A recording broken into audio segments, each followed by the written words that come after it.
will start. And when that happens, we'll hopefully be streaming on 20 sides to every story. I've known to mess that up before. And we'll be playing some Dungeons & Dragons 5th Edition. So, as soon as that goes through here, we will go ahead and get started. I see a recent broadcast of 7 seconds that is no longer on. Uh-oh.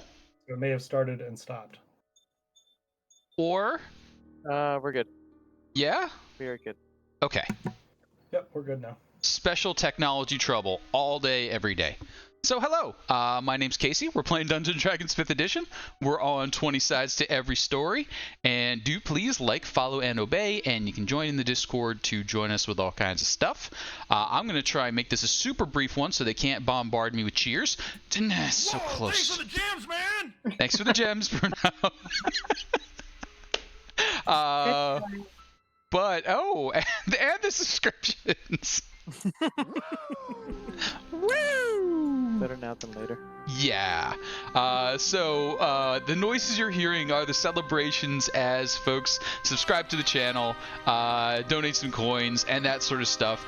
And basically, all this goes towards supporting more stuff over here at 20 Sides to Every Story. Whoa, thanks for the gems, man! Twitch subscribers can join in on some of the community games and random games that we have coming up.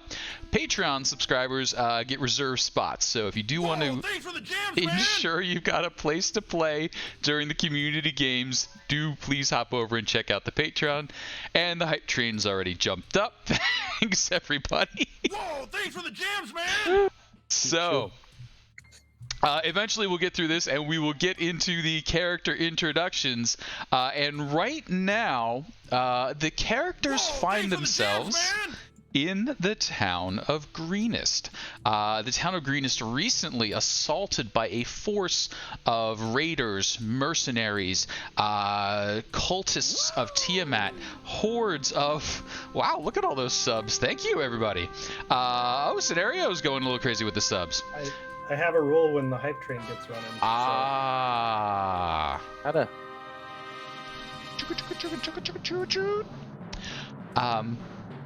Let that one go. Okay. We got a couple stacked up there. Okay. So as all that goes on, we've got a town in trouble. Dun dun dun dun dun dun.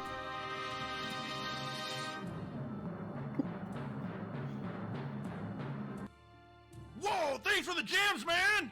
And gems? And we're good? Yeah, okay. So the town's in trouble. Raiders and cultists and kobolds have basically cleared the place out. Town's about 300 people strong, 200 adults, 100 children and elderly, and almost all captured and taken away, headed out to the east, led in a long train a few hours before daybreak. Everyone knows that kobolds do not like bright sunlight, so they're probably going to want to get to ground fairly soon, but the raiders, the bandits, and all, they will continue moving along. The party did rescue 4 citizens who had been too injured to walk. The Cyan Wrath, a half-blue dragon, humanoid, had challenged one of them to a fight.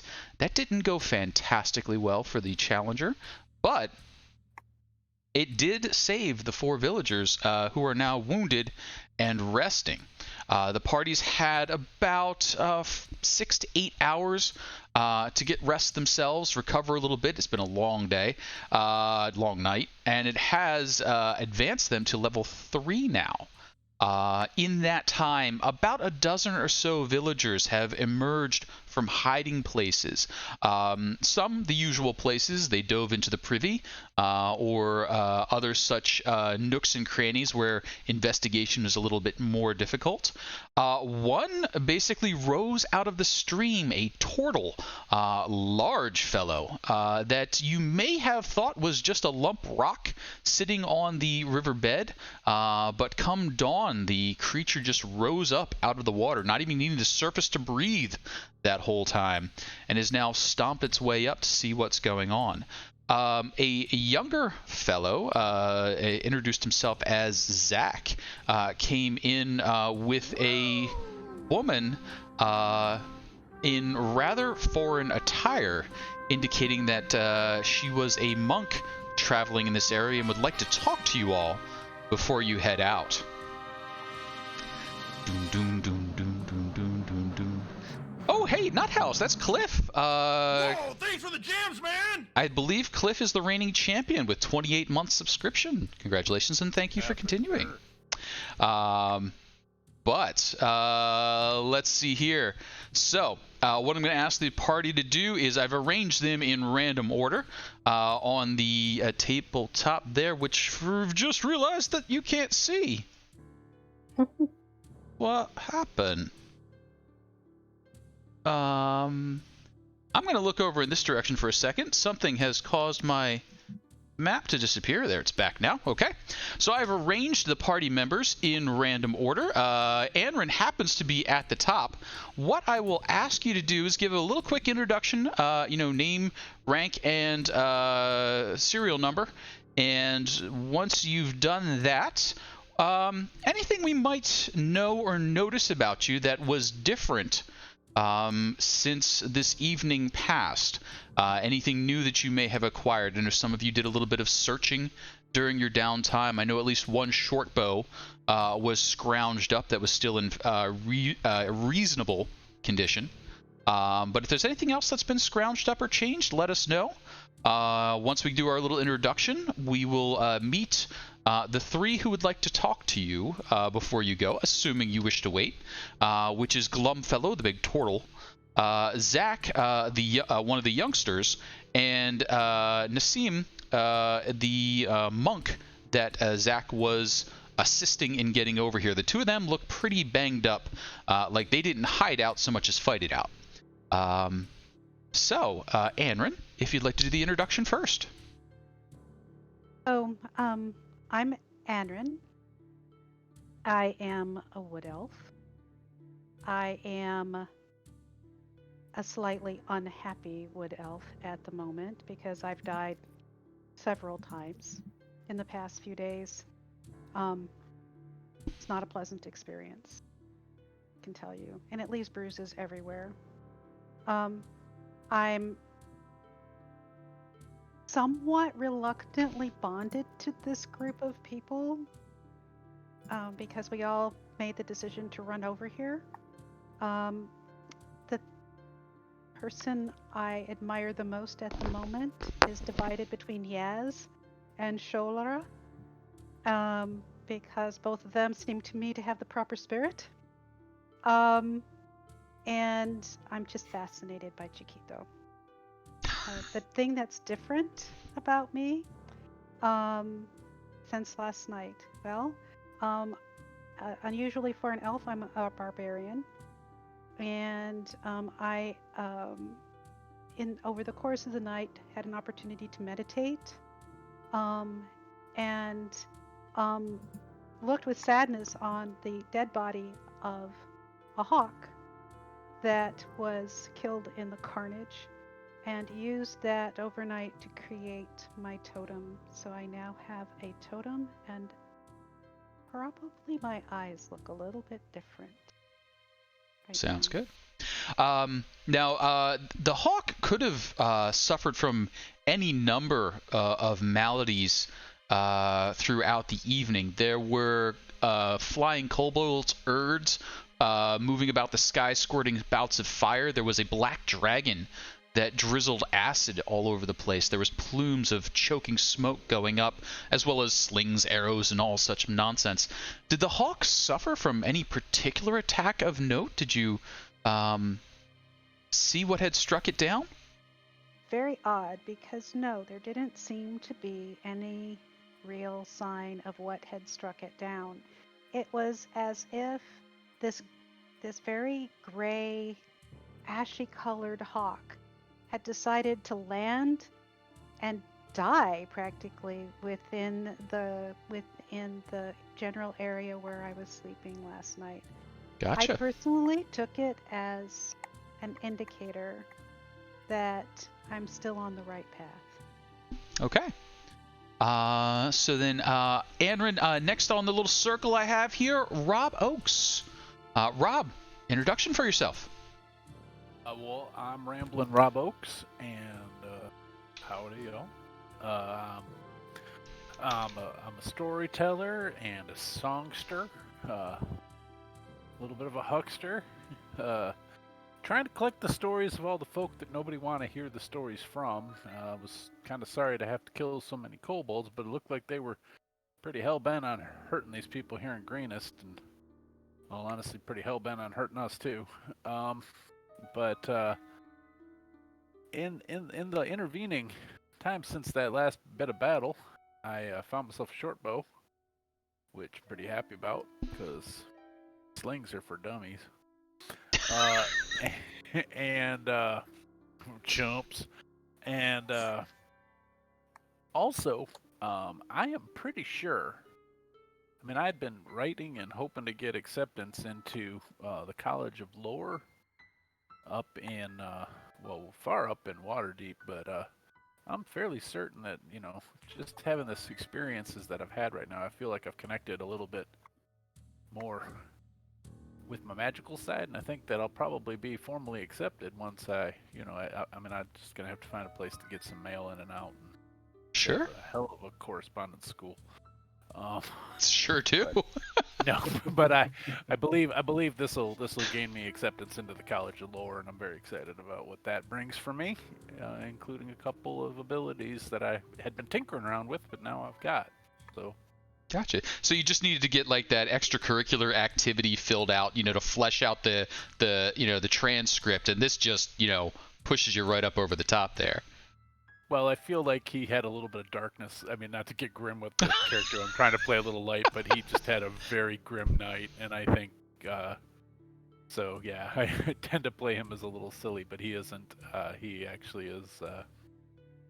I think he's growing up a little bit here, and that understanding that not every kobold is a member of the oppressed party. Mm-hmm. Has that there's good and there's bad and everything. That's deepened him, and so that's what's coalescing around him right now. Sounds good. Right, that's Rob. Following up on that one, I do have Chiquito. Chiquito? Yeah, well, hi, I'm Chiquito.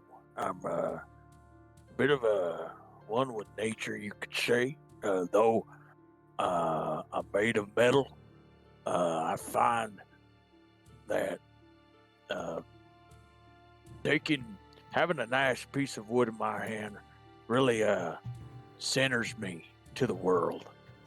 Not much really has changed over the night. My jaw's still hanging quite a bit.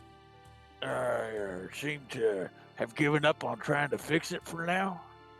Though, I have seemed to have found myself a charcoal pencil, and have decided to give myself some worry lines on my face. So pretty much I drew a bit an eyebrow over my two little dots, kind of little worry.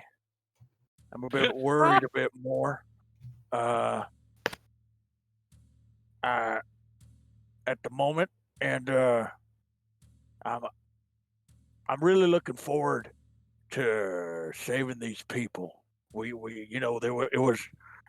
was highs and lows the night before, and I'm looking to get more of the highs and a lot less of the lows going forward. Seems like a good plan. Now the forehead ridges that you gave yourself, to indicate your seriousness and your contemplation, is that something you see as an ongoing trait now? Or are we going to get a number of facial expressions designed on? Do you need to communicate that more to the world? Or is this still like a special event? Well, we haven't really had much time to even think. And after contemplating the night before, I want to give myself a bit more. When people see me, sometimes they're a little off-put, and I want to not necessarily blend in, but I definitely want to kind of fit in a bit more. Sure. And this is kind of how I'm finding it. Is it working, guys? Very well. I don't Add believe it. Thank character. you, though. It is not. It is not working. I didn't think so. Well, you can help me out maybe later. So No, I as think the, it suits you. yeah. As the provider of blunt honesty there, Show, you are the next up. Would you like to introduce yourself and tell us a little about how changes that might have been wrought? Whoa, thanks for the jams, So I man! am Sholdara. I am a half-orc from a tribe not too far from here, somewhat in the direction I think this caravan went. So I'm a bit worried. I'm also a barbarian. I carry a very large hammer, and over the course of the night, as we rested, I replayed some of the moments where I failed to protect, where we lost people we should not have lost. And as I replayed those moments, my anger welled up a bit. And as it did, you may have seen electrical currents run over my body and escape from me a bit, and a bit of a sort of localized storm cloud may have overcast the area. But I'm still on the path to find the Thunderbird, and perhaps this is, as Enron put it, perhaps I am on the right path. I know many. Go ahead. If Enron is finished creating her totem, I would perhaps take a few of the feathers, if there are some to be shared. Oh, didn't pick you up. Can you hear me now? Yep. There are feathers to be shared, and I would be honored to share them with you. And I would take a few of them and wind them into the leather cord that I wear around my neck, so I have a few hawk feathers to add to my look. Sounds good. Chiquito, in my culture, when one proves themselves, we give them tattoos on their face. You can see that I have some that are started but are not finished because I have not proven myself. Yep. But when you believe you are ready, perhaps we can paint some for you. I would like that. Definitely. And also, I see that you do have, you call them totems. If ever, I am a bit gifted in the woodworking skill. If ever, I know if it belongs to you and that's something you were supposed to do, then that's no biggie. But definitely, if you would like a little bit of flair or you want a little more detail, maybe in the ears, just ask, and I could give you whatever you're looking for. Both of you, let me know, and we'll make it look real pretty for you. Generous offer. I am not one who follows the totems, but I am also a woodcarver, so I do have some skill with that. We gotta talk. Ooh. My father is called Horncarver. Horn. That is his name, and he carves totems for the tribe. Whoa, thanks for the jams, man! Yeah, we'll talk over here. Sounds good. So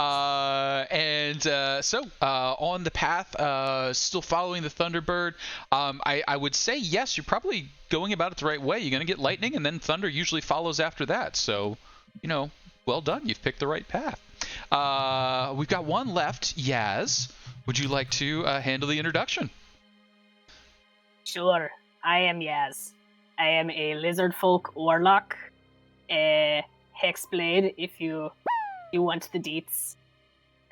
One thing you might notice that is different about me now, sometime during the night I might have wandered off, maybe kind of begged and pleaded and kind of pandered to my patron a little bit, and when I came back you might notice new weapon on my side. It is big metal, hammer looking thing, but something a little different than most Warhammer weapons is it looks less like a hammer and is carved more to look like a hammerhead shark. So it just kind of looks like a hammerhead shark tied to a handle. but it's all made of metal, so when it goes swing, it's not floppity flop. It's actually like bam, and you can hit it like that. But that might be the most noticeable thing that I have brought with me. Sounds good. Sounds After good. after much begging with the patron. The sometimes the patrons reward you in odd ways. Now I will say from a distance, the silvery sort of metal, the steel, the shine on it. They probably did give you a nice blue steel finish. So at a quick glance, it does look a little frozen fishy. But Yes. so you've got that look going on there. A physical hammer. I'm a f- quite pleased with it. A physical hammer. Now, Yaz, have you communed enough with the power that be to have a name or a concept for it yet? Who were you offering these entreaties up to? Or is it still a nebulous figure out there at this point? It's a bit nebulous. I feel like the fish is a hint, but I am still. It's still taking quite a bit of begging to get information, so it's a work in progress. But hopefully in the future, they'll find me worthy enough to share more information. Sounds good. So it is a little bit late in the morning at this point. You're probably looking somewhere around 10 a.m. by the time everyone's healed up to the point where they can recover, moved about, searched the area for some equipment, gathered some supplies, helped out those who were hurt and wounded, and just trying to get everything under control. And the path is super clear. It is, well tromped down grass. It's a force of 600 to maybe 1,000 people in motion. The 300 villagers plus however many raiders there were, and there were a lot of them. Good chunk of them were kobolds, but still, that's a lot of feet. They headed away to the east, and they've got a good 8 to 10 hour head start on you. So catching up to them, you could sprint it, but then you'd arrive exhausted. Is probably going to be a 2-3 day sort of effort for you. That's just the mental math you would probably want to come across. Unfortunately, one of the things that was in high demand and certainly all captured by the raiders were the horses. So horses, mules, any animal of any sign was driven away or slaughtered. So a lot of dead pig bodies lying around, hastily butchered and taken away. So that is that. Still a couple of chickens escaped and they're roaming around, and the villagers are working to gather them back up. The three who would like to speak to you, Glumfellow, a turtle who emerged from the water and walked up. Hello. I wish to check in with everyone and see if everything's okay. That seems a rather odd question when most of the town has been marched out. Several of them have been lost to us. Them more permanently than others. That which is lost cannot be returned to those who lost it. That a scene? Or is that a sadness for you? That is a truth.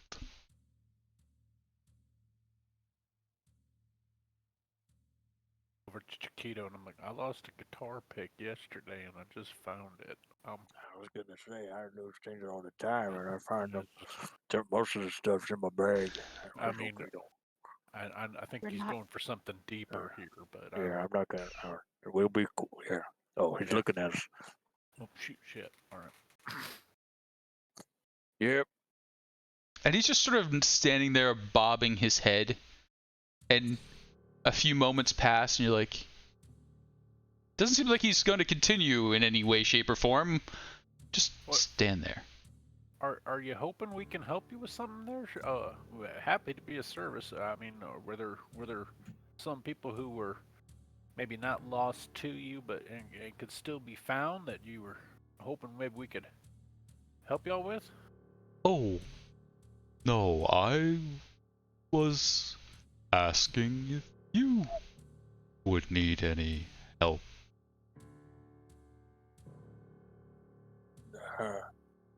Yeah. What kind of help you willing to provide? Ah, if you need to forget what you have lost, my goddess can aid you.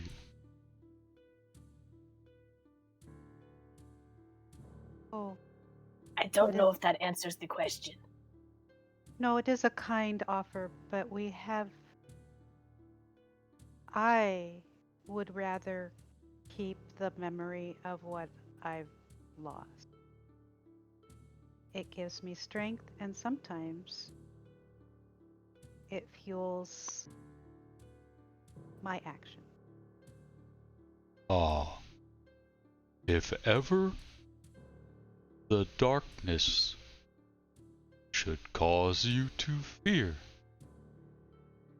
seek me out, and I can help you forget your fear.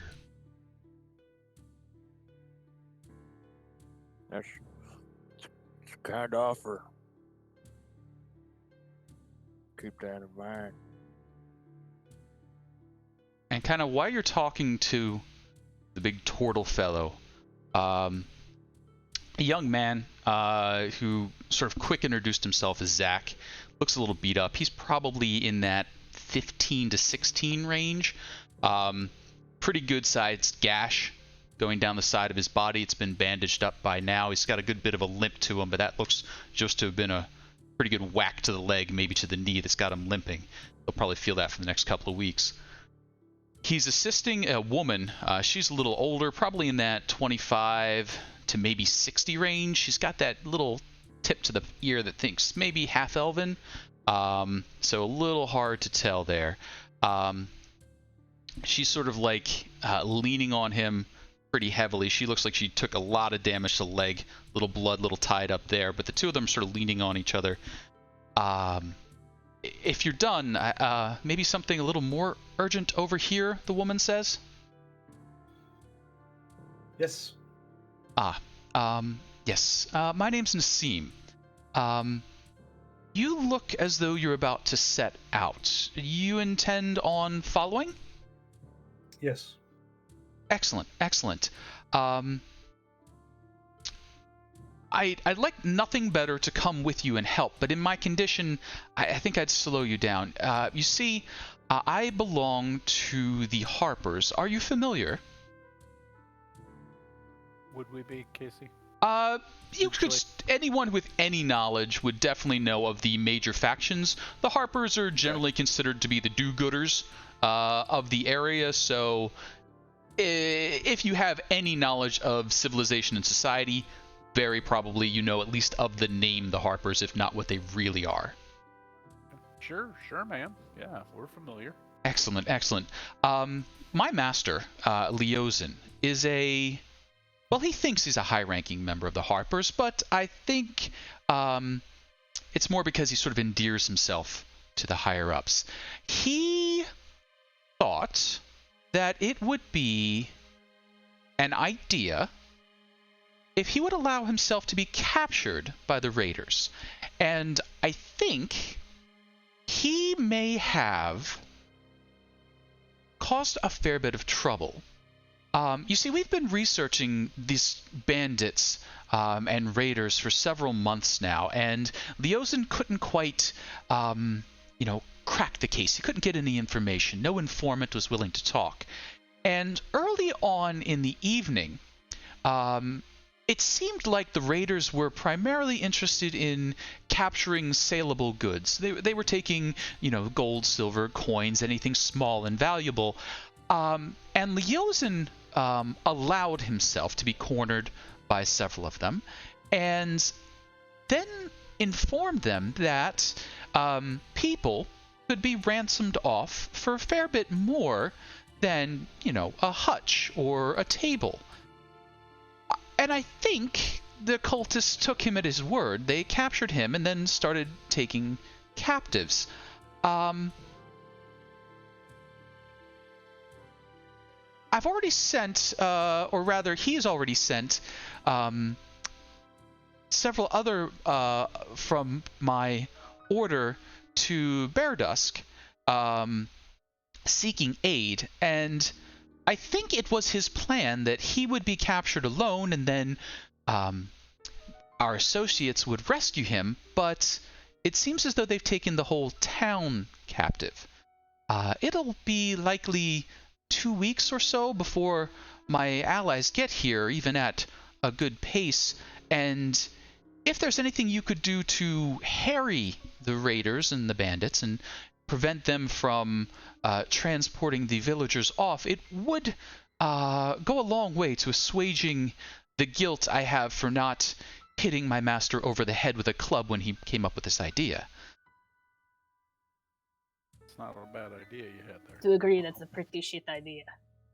Yeah. Not the hitting him part, but the ransoming part. No, the hitting him part Yes. was pretty good clutch. That would have been a good one. Yes. I agree with that.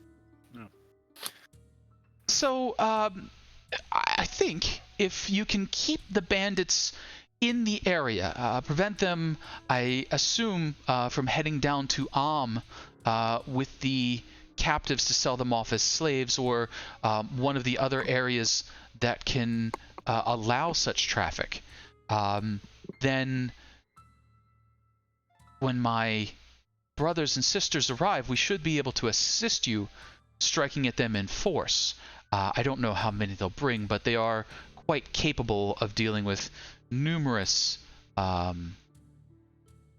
kobolds individually, and the bandits did not seem made of particularly stern stuff. I dealt with a few of them myself throughout the evening. I think you did see the last part of the evening. Some more capable than others. Yes. Well, they're Really stinky. there often are leaders about them, but wars are not won by individuals, thankfully. With enough of us, I'm sure. So go ahead. I don't know. How capable are you in fighting dragons? Well, personally, not much.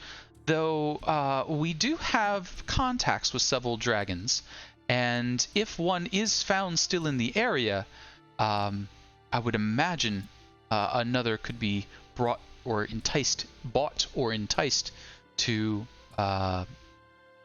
combat it. That would be useful. When I like that plan more. so, the dragons, the ones I saw were just kobolds aping at being dragons. Do you have confirmation of a true dragon? Yes. Now, do we have confirmation of a true dragon? There was the one who landed on top of the tower and bowed all of the floorboards in and dripped acid everywhere. I believe that is confirmation enough. If you'd like to Watched observe it the incoming. acid splashes, you could. That does seem like fairly good proof. So yes, when my allies and brothers and sisters arrive, we'll notify that a dragon threat is present and see if any of our friendly his dragons can assist. Said her name was Nightscale? His? I'm Her? sorry. There. Night scale. Yeah. Just in case that's helpful to the Harper higher ups. I will Thanks, pass it along Nightscale. when they arrive, but unfortunately, I do not know the name of every dragon. Did they say or do anything else?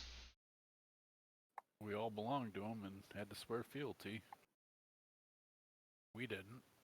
Oh, They said they come from Stone Tooth, I Yep. believe. Correct? No? Yep. well, that's right. Stonetooth is a mountain to the south. Yes, that's possible. I suppose a dragon could have a roost there. But if you don't mind my asking, the bit about fealty, what was that about? The dragon demanded that all surrender and swear fealty to it. And you didn't, right? We did not. Did the The others? town did. The town did. Oh, I did not hear if that happened. Though The mayor swore fealty on behalf of the town. well, there's nothing we can do about that now, but I will caution you. Do have a care there. You know what happened in El Terrell recently? Disappeared.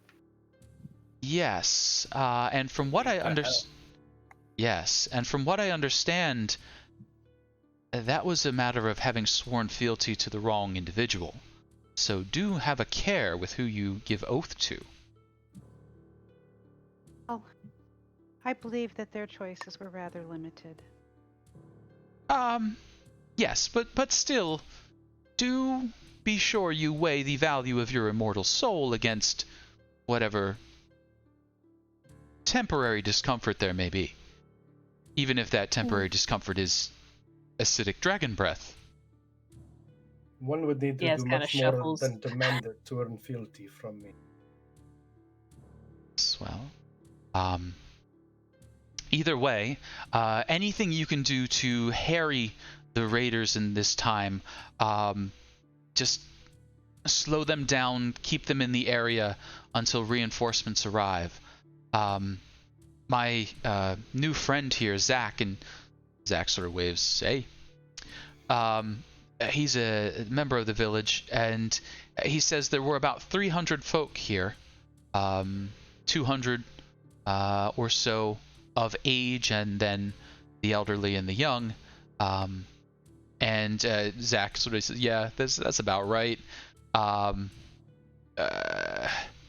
Folks to watch out for, Governor, of course, good old Escobar. He's a little, but decent in a fight.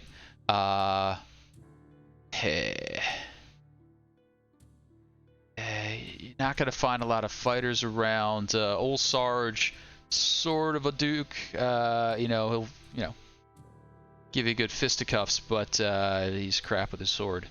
I hear this Leosin fella is supposed to be all right, but I'm not sure, how much you're gonna get out of him. Unfortunately, a lot of the folks that were good at scrapping were not around. We had a druid in town. We had this guy who played some awesome music, but he's down by the mountain. Yeah, just a bad time for it. But anything you can do, if you happen to see Charity, try to break her back in one piece. It's the governor's daughter, and it'll go a little whoo if she's lost. Have a description of Charity? Yeah, and he gives you a description, and yeah, she's really pretty eyes, blonde hair, kind of a heart-shaped face. She's going to be wearing the most fashionable clothes that the place has, but I'm not sure they're going to let her keep that kind of stuff, so, she's about yay tall. Guess it's too high on the poundage, and, probably get punched for it, but there you go. That's enough that you could... Plump human Yes. with blonde hair. Yes, that's Keep an eye out exactly for. what to watch out for. Now, Nassim, she gives you two things. She says, "This is my master's choker. He normally wears it, but as you can see, it was torn away. And this was his staff. It's been broken. I can't think of anything else really to give you as a token that we've spoken, but this is likely it." And she disconnects hers. With the two of these, I don't think he would think that I've been captured. I wouldn't give it up willingly. But if you can show this to him or get this to him, he should know that, you speak honestly, that you are trying to help, if you can get in contact with him. Is there anything else that we can do for you before you set out?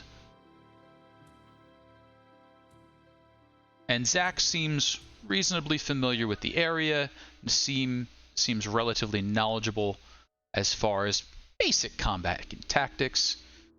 Any questions that you would have for them?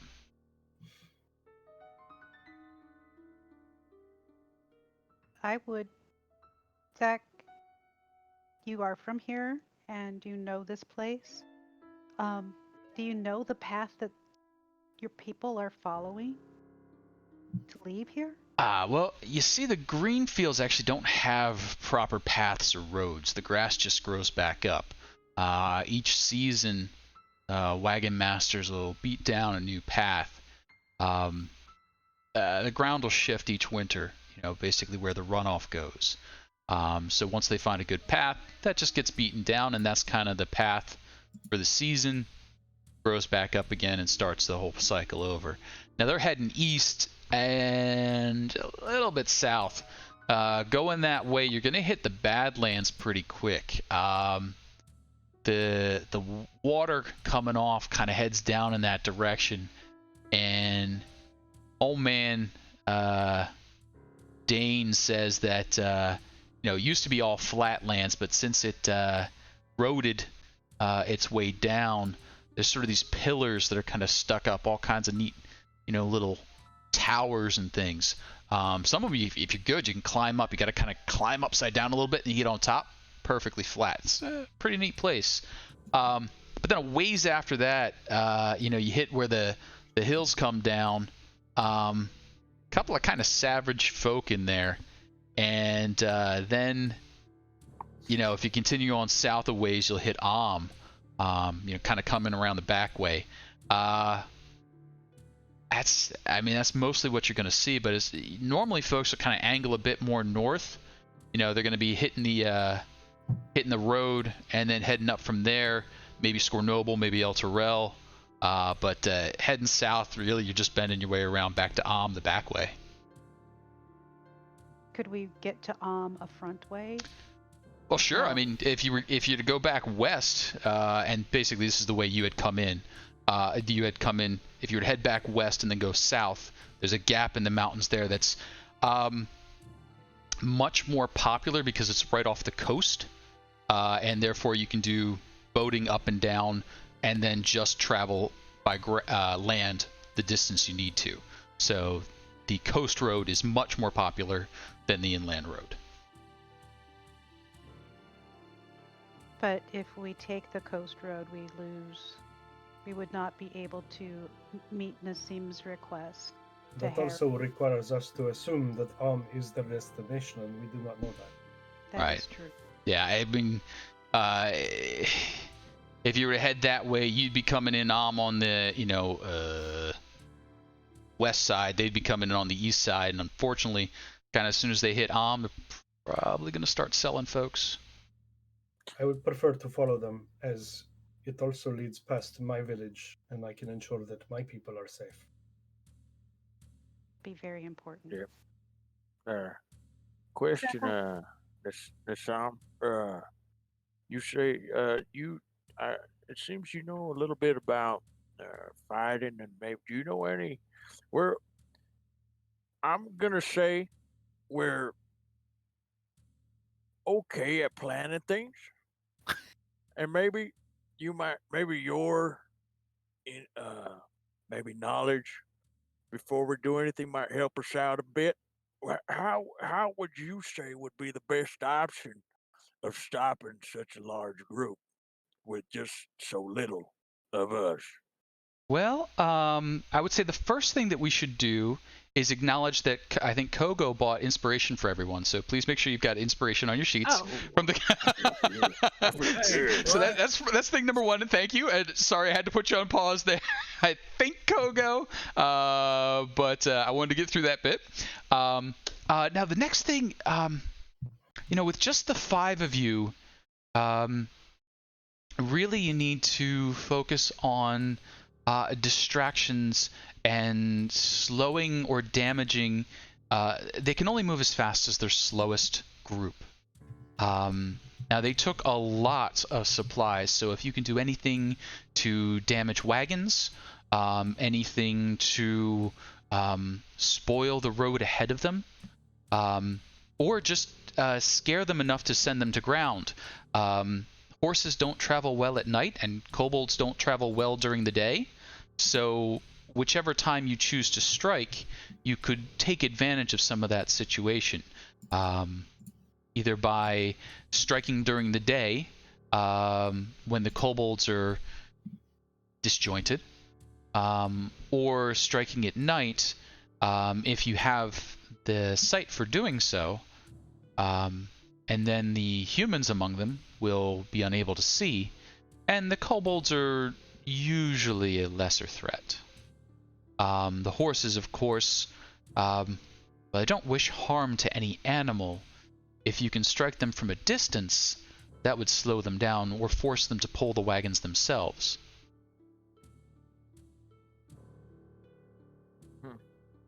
All right. Now, So maybe from a distance, or like you said, more. yes, Yeah. Don't engage them. He kind of looks at the group, kind of stopping at Joe. yes. So we shouldn't engage them head on then. Do not engage a force of 400 by yourselves. No. Okay. Find isolated groups. Make yourselves seem like you are more. Launch a volley of arrows or sling stones, or set a small fire and then leave the area and repeat. Make it seem like there's more of you than there truly are. Harry them. For chumps. I suppose crossbow bolts, arrows, Sure. fire magic if you have it. Sure. Just not sling stones. No. Terrible. Yeah, shivers at the mention of sling stones. They put me down with the sling stones, and then I couldn't hit one of them with mine. I don't trust the stones. The stones. You haven't got the stones to take them down. Oh, that hurt. That hurt. I oh, hurry, no! Oh, Give that connection a second to come back. I am a lizard, so that comment does not affect me. Okay. No, I mean literally, you do not have the stones. You threw them all already. Do you want? I see what you did there. That's funny. Damn, I'm you're still cute. learning the way of people speak. Alright. Oh no! Okay, Come on, well- internet connection. Is there more insight likely to come, or should we get on the way? I mean, aside from, working with what you see in front of you, that's most of the advice I would have to give. Strike quickly, move away, and Pete is needed now. You'll have to respond to the situations that you see, but you'll be looking to buy close to 2 weeks. Be careful.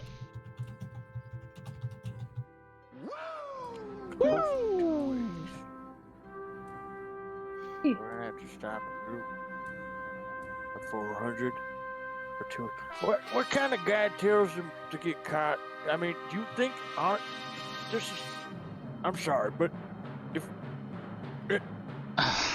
we're gonna, and why would you? They could have still been here. Damn it! Is what I'm trying to get at. So, have you ever read? No. Oh. I suppose if the answer's no already, have you ever heard the bard's stories where a noble hero disguises themselves as a pauper or basically anything other than a noble hero, and then in disguise sneaks into a castle or gets captured and then heroically bursts forth? Yes, I heard. I know that one. Well, I know a variant where there was people who were stock traders, and then they traded it off like that, and then they ended up selling for futures and soybeans, and it was Yes. kind of incredible there at the end. Yeah. My master Leosin, he wants very much to be a hero like that, so throws himself into danger quite regularly. And others. Yes. It is the others that is the problem. Yeah, you. That was My a little point is, reckless. you think maybe if he wouldn't have given the bright idea of selling them as slaves and whatnot, maybe they might still be here. Because I know a story similar where an idiot told the captors to steal an entire village, and now they're going to and now we got 5 people trying to rescue them. Chiquito, that is this story. Oh yeah, that's what I'm getting at. Damn it! Oh, I'm sorry, I did not get the nuance.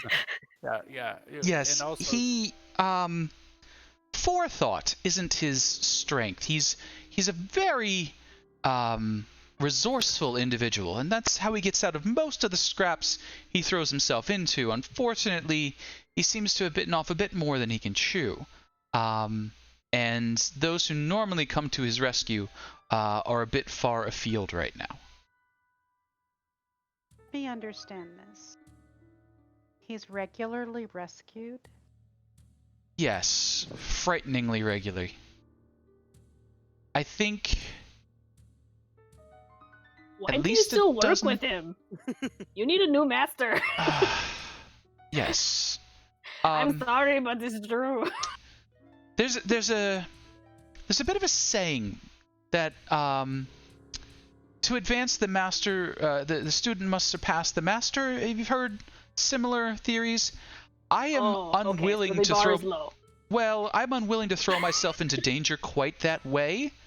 And unfortunately, he doesn't recognize prudence. He doesn't recognize much of any wisdom. But I do learn quite a bit from his mistakes, so I can't say that I've run out of things to learn from him. I just wish I didn't have to learn quite so many lessons at once. Well, it is Okay. clear your Harper organization, I don't know much of anything about it, but has very loose standards for mastery. But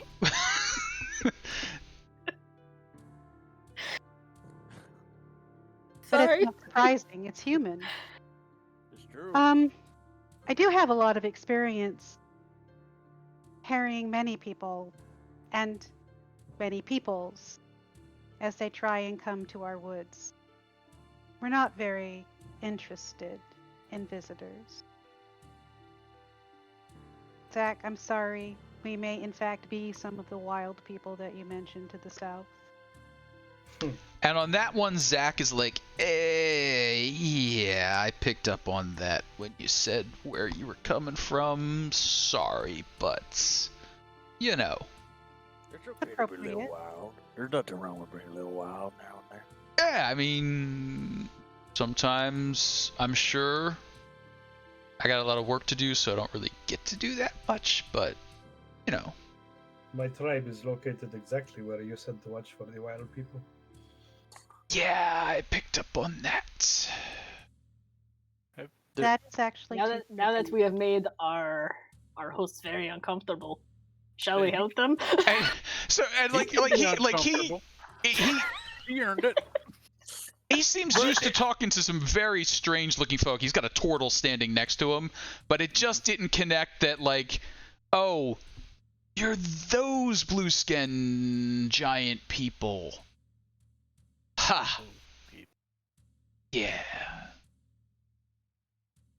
My point is that if we harry them, I have one other question about the pathway. It's known that if we try and walk through these lands, the roads, as you said, shift because the water shifts and it changes every year. Mhm. It seems to me that the captors may not recognize this and be fooled into thinking that the road is actually safer than it is. And we might, in fact, be able to lure them off while still giving your people a chance to flee and escape in an environment that they know. Certainly what I would do. I mean, yeah, anything you could do. None of those folks looked like locals. And we don't have a whole lot of kobolds around here, so can't imagine they'd be real familiar with the green fields. I mean, we do get a lot of traders through, so I would guess they probably got somebody who knows how to, navigate the grasslands, but if you could lay down a false trail, that'd probably set them back a few days.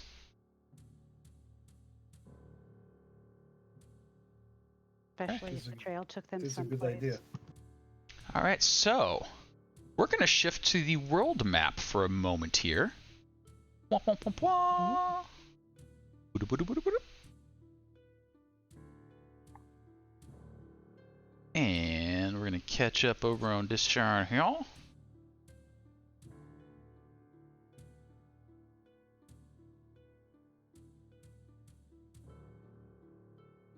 And did the world map load for everybody?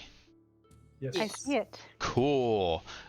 We are away down south, right by the border there. And down here by the border, we've got Greenest sitting in the middle of these lovely green fields. The green fields are basically huge amount of grassland. There's many rumors and speculation about how this grassland came to be. But the truth of it isn't particularly documented. There is a big old stone in the middle, which is what the keep in Greenest is built upon. That's really the only big hunk of rock that's around. Everything else is pretty much dirt, and that did not please our dwarven friends who built the keep, and who many, many generations ago settled in Stone Tooth, way down here about 130, 150 miles to the south. Now, you all had traveled from up about in this direction and arrived in Greenest. That was a journey of about 250 miles or so. The band of bandits has set out to the east-southeast, so they're kind of cutting a little down this way. If they are heading the way expected, they will probably start turning south and match up and catch the road down here. Now, the reason they're probably going to need to cut across mostly the fields rather than head towards the road is slavery and trading in humans or humanoids is not legal in the north. You have to be in for that. So if they are found on the road marching a whole ton of folks, Erebor, Beardusk, El Terrell, Scornoble will start sending armies down to stop that all from happening. So they're going to head roughly in that direction. Now, our friends have their bands of folks here. So we have barbarian tribes, we've got some orcs, we've got some mountain folk, we've got some giants up in the mountains, we've got all sorts of nasty stuff in here. So that's why you've got to swing a little bit wide as you come down. And that's sort of where they're going to go. So they've got a journey of about 250 miles. Takes about 2 weeks at a normal clip. They're moving with a number of captives as well as with a lot of goods. So they're going to be traveling a little slower, probably 3 weeks or so. It will take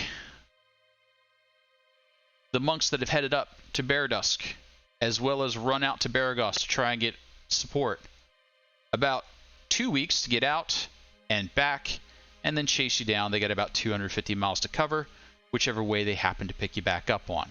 So that is the hope, that the monks that have been sent out to get to Beardusk and rush back down as quick as they can with help will arrive in about 2 weeks. party's made a few suggestions as to how they might slow down the advance of the bandits. Which would you like to attempt first? What is the plan that you're coming up with? You've probably got 2 days of hard walking, hard running to catch up. But once you start to approach, you can see them off in the distance, you start to see some scouts about. What's the first plan of attack you'd like to do? I like the idea of being scary.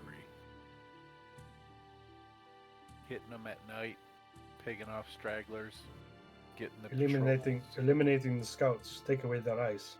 Patrols go out, they don't come back in. These be human patrols, or would these be kobold patrols? I mean, we would have to have different strategies for fear, depending on who's doing the patrol. Well, if maybe the fear is generated by the patrols, not returning, strategy is the same. We slaughter them. Well, true, but when? Well, maybe the best course of action at the moment might be to figure out, how this party. Can we see it well enough, or you said that we're kind of on the outskirts of that? So we kind of maybe see where sure everything is positioned. Certainly can. You can certainly see, and why can you see? Does anyone remember the thing that you've picked up that nobody mentioned? Dragon eye. I didn't want to let them know I had the dragon eye. So I was going to ask who was carrying it.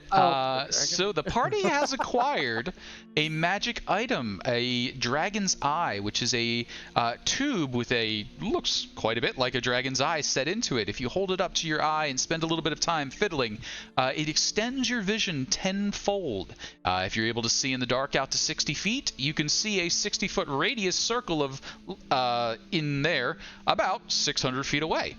If you're in sunlight, you could see for miles. Greenest is quite flat. The green fields are nice big plains. So once you get up within a mile or two, you can actually start spotting them out and saying, okay, hey, all right, they're moving in a couple of columns. It looks like they've probably got about 4 groups of about 50 prisoners each. Those 4 groups are separated by maybe a football field, maybe 2 as they march along.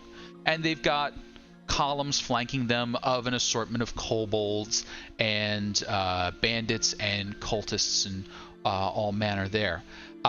Moving up and down the columns, sort of watching and being very intimidating, are those drakes that you saw, the 4-legged draconic creatures, and you can see even from this distance they're being used to keep the prisoners intimidated. They're being run through the ranks occasionally, letting them sort of tear through and snap at people. No one's getting hurt, no one seems to be getting injured, but they're very weary looking. They've been on the march for 3 to 4 days now, and not given much food or time to rest. You would say there's probably not as many bandits, cultists as you had thought. Maybe only evenly matched to the number of prisoners there, maybe only 200 or so. But they've got such an overwhelming advantage in arms and those creatures, as well as that half-dragon marching amongst them. The Scion Wrath. It's a little fist shaking going on. I don't like out that there. guy. And indeed, he's not one to be liked. You do occasionally see him sending huge gouts of lightning above the heads of those marching, forcing everyone to duck and cower, and then the kobolds and the cultists behind will be slapping them to get them up and moving again. They can't seem to do anything right, and that's just what they're using to keep them moving along. Scouts, there's a few ranging out there, but they don't seem to be fearing any reprisal or anyone striking at them at this point, and probably for good reason. It is early in the trade season. Your caravan was one of the first on the roads. They don't really expect to encounter anyone, and they're heading off the beaten path. Every day they stray more to the south, avoiding the main thoroughfare, which heads up north, where a ford crosses the river and allows onto the more proper road between Baradusk and Erebor. What Doesn't- more? Sorry. I was going to say, so based on that, it doesn't seem like Erebor or Baradusk is their destination. No, it looks like they're going to bend south, staying pretty far away from the mountains to go through the gap, heading towards but they don't seem to want to be on the roads. They don't want to encounter any traders or anyone to alert the authorities as to what's happened. Then they're perfectly easy to ambush. So, Rob, your plan is a good one. Well, We can do it day and night. We might have to take turns. We'll have to If see. we We'll have to could, gauge the size of the patrols. But if the patrols are small and we take turns, this is a good idea. but if they're maybe most... break a wagon axle. Ooh, I like that idea. If we can do it from a distance, do we have a Or way? maybe from below. That is- Yeah. Yeah, the badger man there. I can't do it. I can't do it. Yeah, it's good though. Kill. Yeah, I remember that. Yeah, well, I don't know. Okay. I'm hearing some ideas. Which one seems like the one you want to try first? What's the first plan, or what extra intel might you want to hear or try and acquire before you make a decision?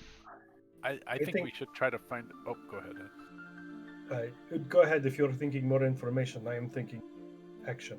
I was thinking information. I'd like to find out how many wagons they've got Sure. total that are and what the wagons are moving. Are they moving the human captives or any captives? Sure. Give me a quick perception or investigation, your choice. What do I like better? I like perception. Oh. So you're having a hard time getting a solid count because they are in amongst the mist, and there's in amongst the midst, and there's a fair bit of dust and such that's kicked up by the column as it moves. You would say there's probably 20 vehicles. Some of those are very simple and probably falling apart at this point. Those would be the hay wains. They were really only designed to move, big batches of hay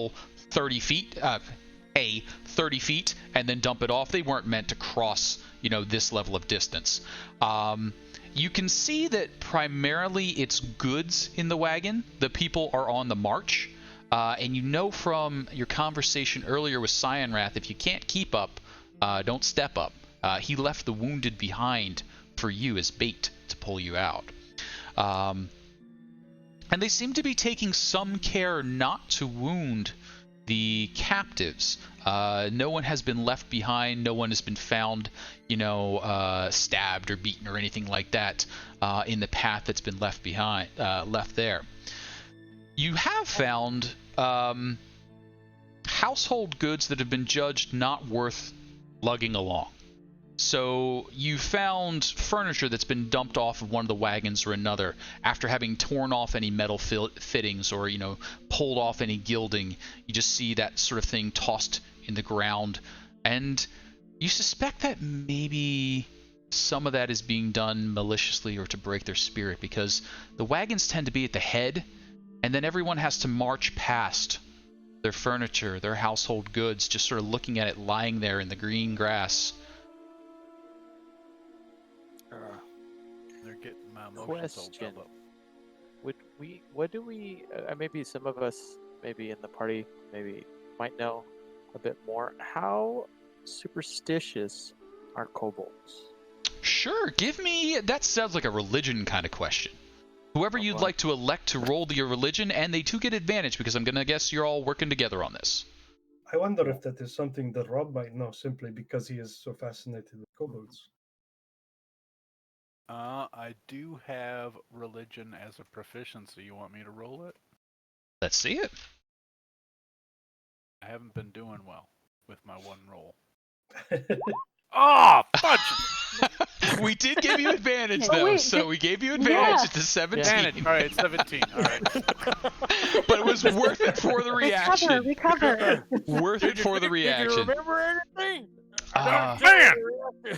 So you're fairly confident that kobolds really want a leading voice.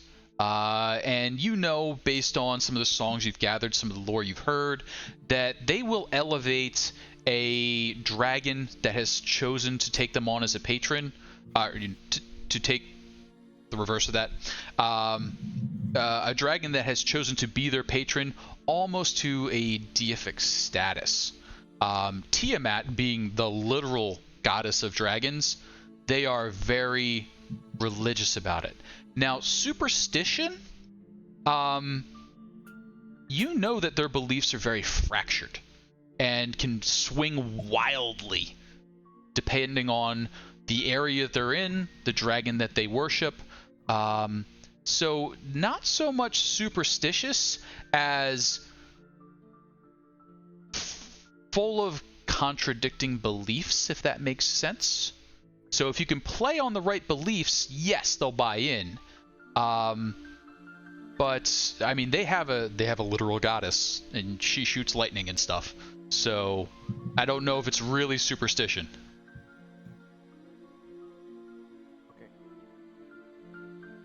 But Paul can't hear you if you're talking to me. Cyan, Ooh. whatever. Cyan is Wrath. a female. Male. Look to be male. Male? Oh. Okay. The goddess Tiamat. Oh. Yes. So when you saw Cyanrath and the kobolds that were around him, they seem to have bought into maybe not him as a god, but definitely as something to be respected and almost worshipped. The chants that they were doing were very close to sort of a prayer chant. Prophet sort of thing. Yeah. Would we have seen during our kind of eyeing around, because you did mention before that those around Cyanrath were blue kobolds. Are there little within the caravan? Are there little factions of different kobolds with different scales, or? Because normally the ones by the church, I think you said, were muddy red, but the ones by Cyanrath are blue. So Yeah. Are there different groups of kobolds? So there are, and I think even if you didn't know it before, you've kind of seen it enough now to have picked up on it. And you're lizard folk, so you have some interest in the related scaly folk. The kobolds generally pick up the color of the dragons that they most associate with. So kobolds that serve a black dragon tend to turn black. Ones that serve a green dragon tend to turn green. They seem to sometimes have some control over it because you've seen some decorated kobolds, some that have a pattern that looked intentional, like that black and white one that you encountered, and others that do patterns on their scaling, though how they manage that is a little, you're not quite sure. Okay. I'm wondering if there's a way to create infighting. Whispers, because if there's one group of kobolds and another group of kobolds, the blues might not like the reds. They don't make purple, so maybe they create infighting, just like a little nudge, so they create their own trouble. I think this is a good idea. I don't know how it would be accomplished, but perhaps you are more creative than I. I also wonder, though, having spent a little time with kobolds, we might have a little luck also trying to get the kobolds and the humans to fight. The human bandits up there. Maybe sow a little bit of Perhaps the discord in those humans, ranks. If they're all perhaps the serving humans dragons. are trying to usurp the kobold's position with the dragon. Yes. Yeah. If we might try that angle too. I like that idea though. We could. What are we gonna Yes. do though? We're gonna put signs in the front saying, "Watch out for the humans." I ain't gonna say kobolds. Oh, There's Gotta a put way signs up to. that- There's a way to like whisper to them or something. Send little subtle messages. Maybe signs that Either- say "Make Stone Tooth great again."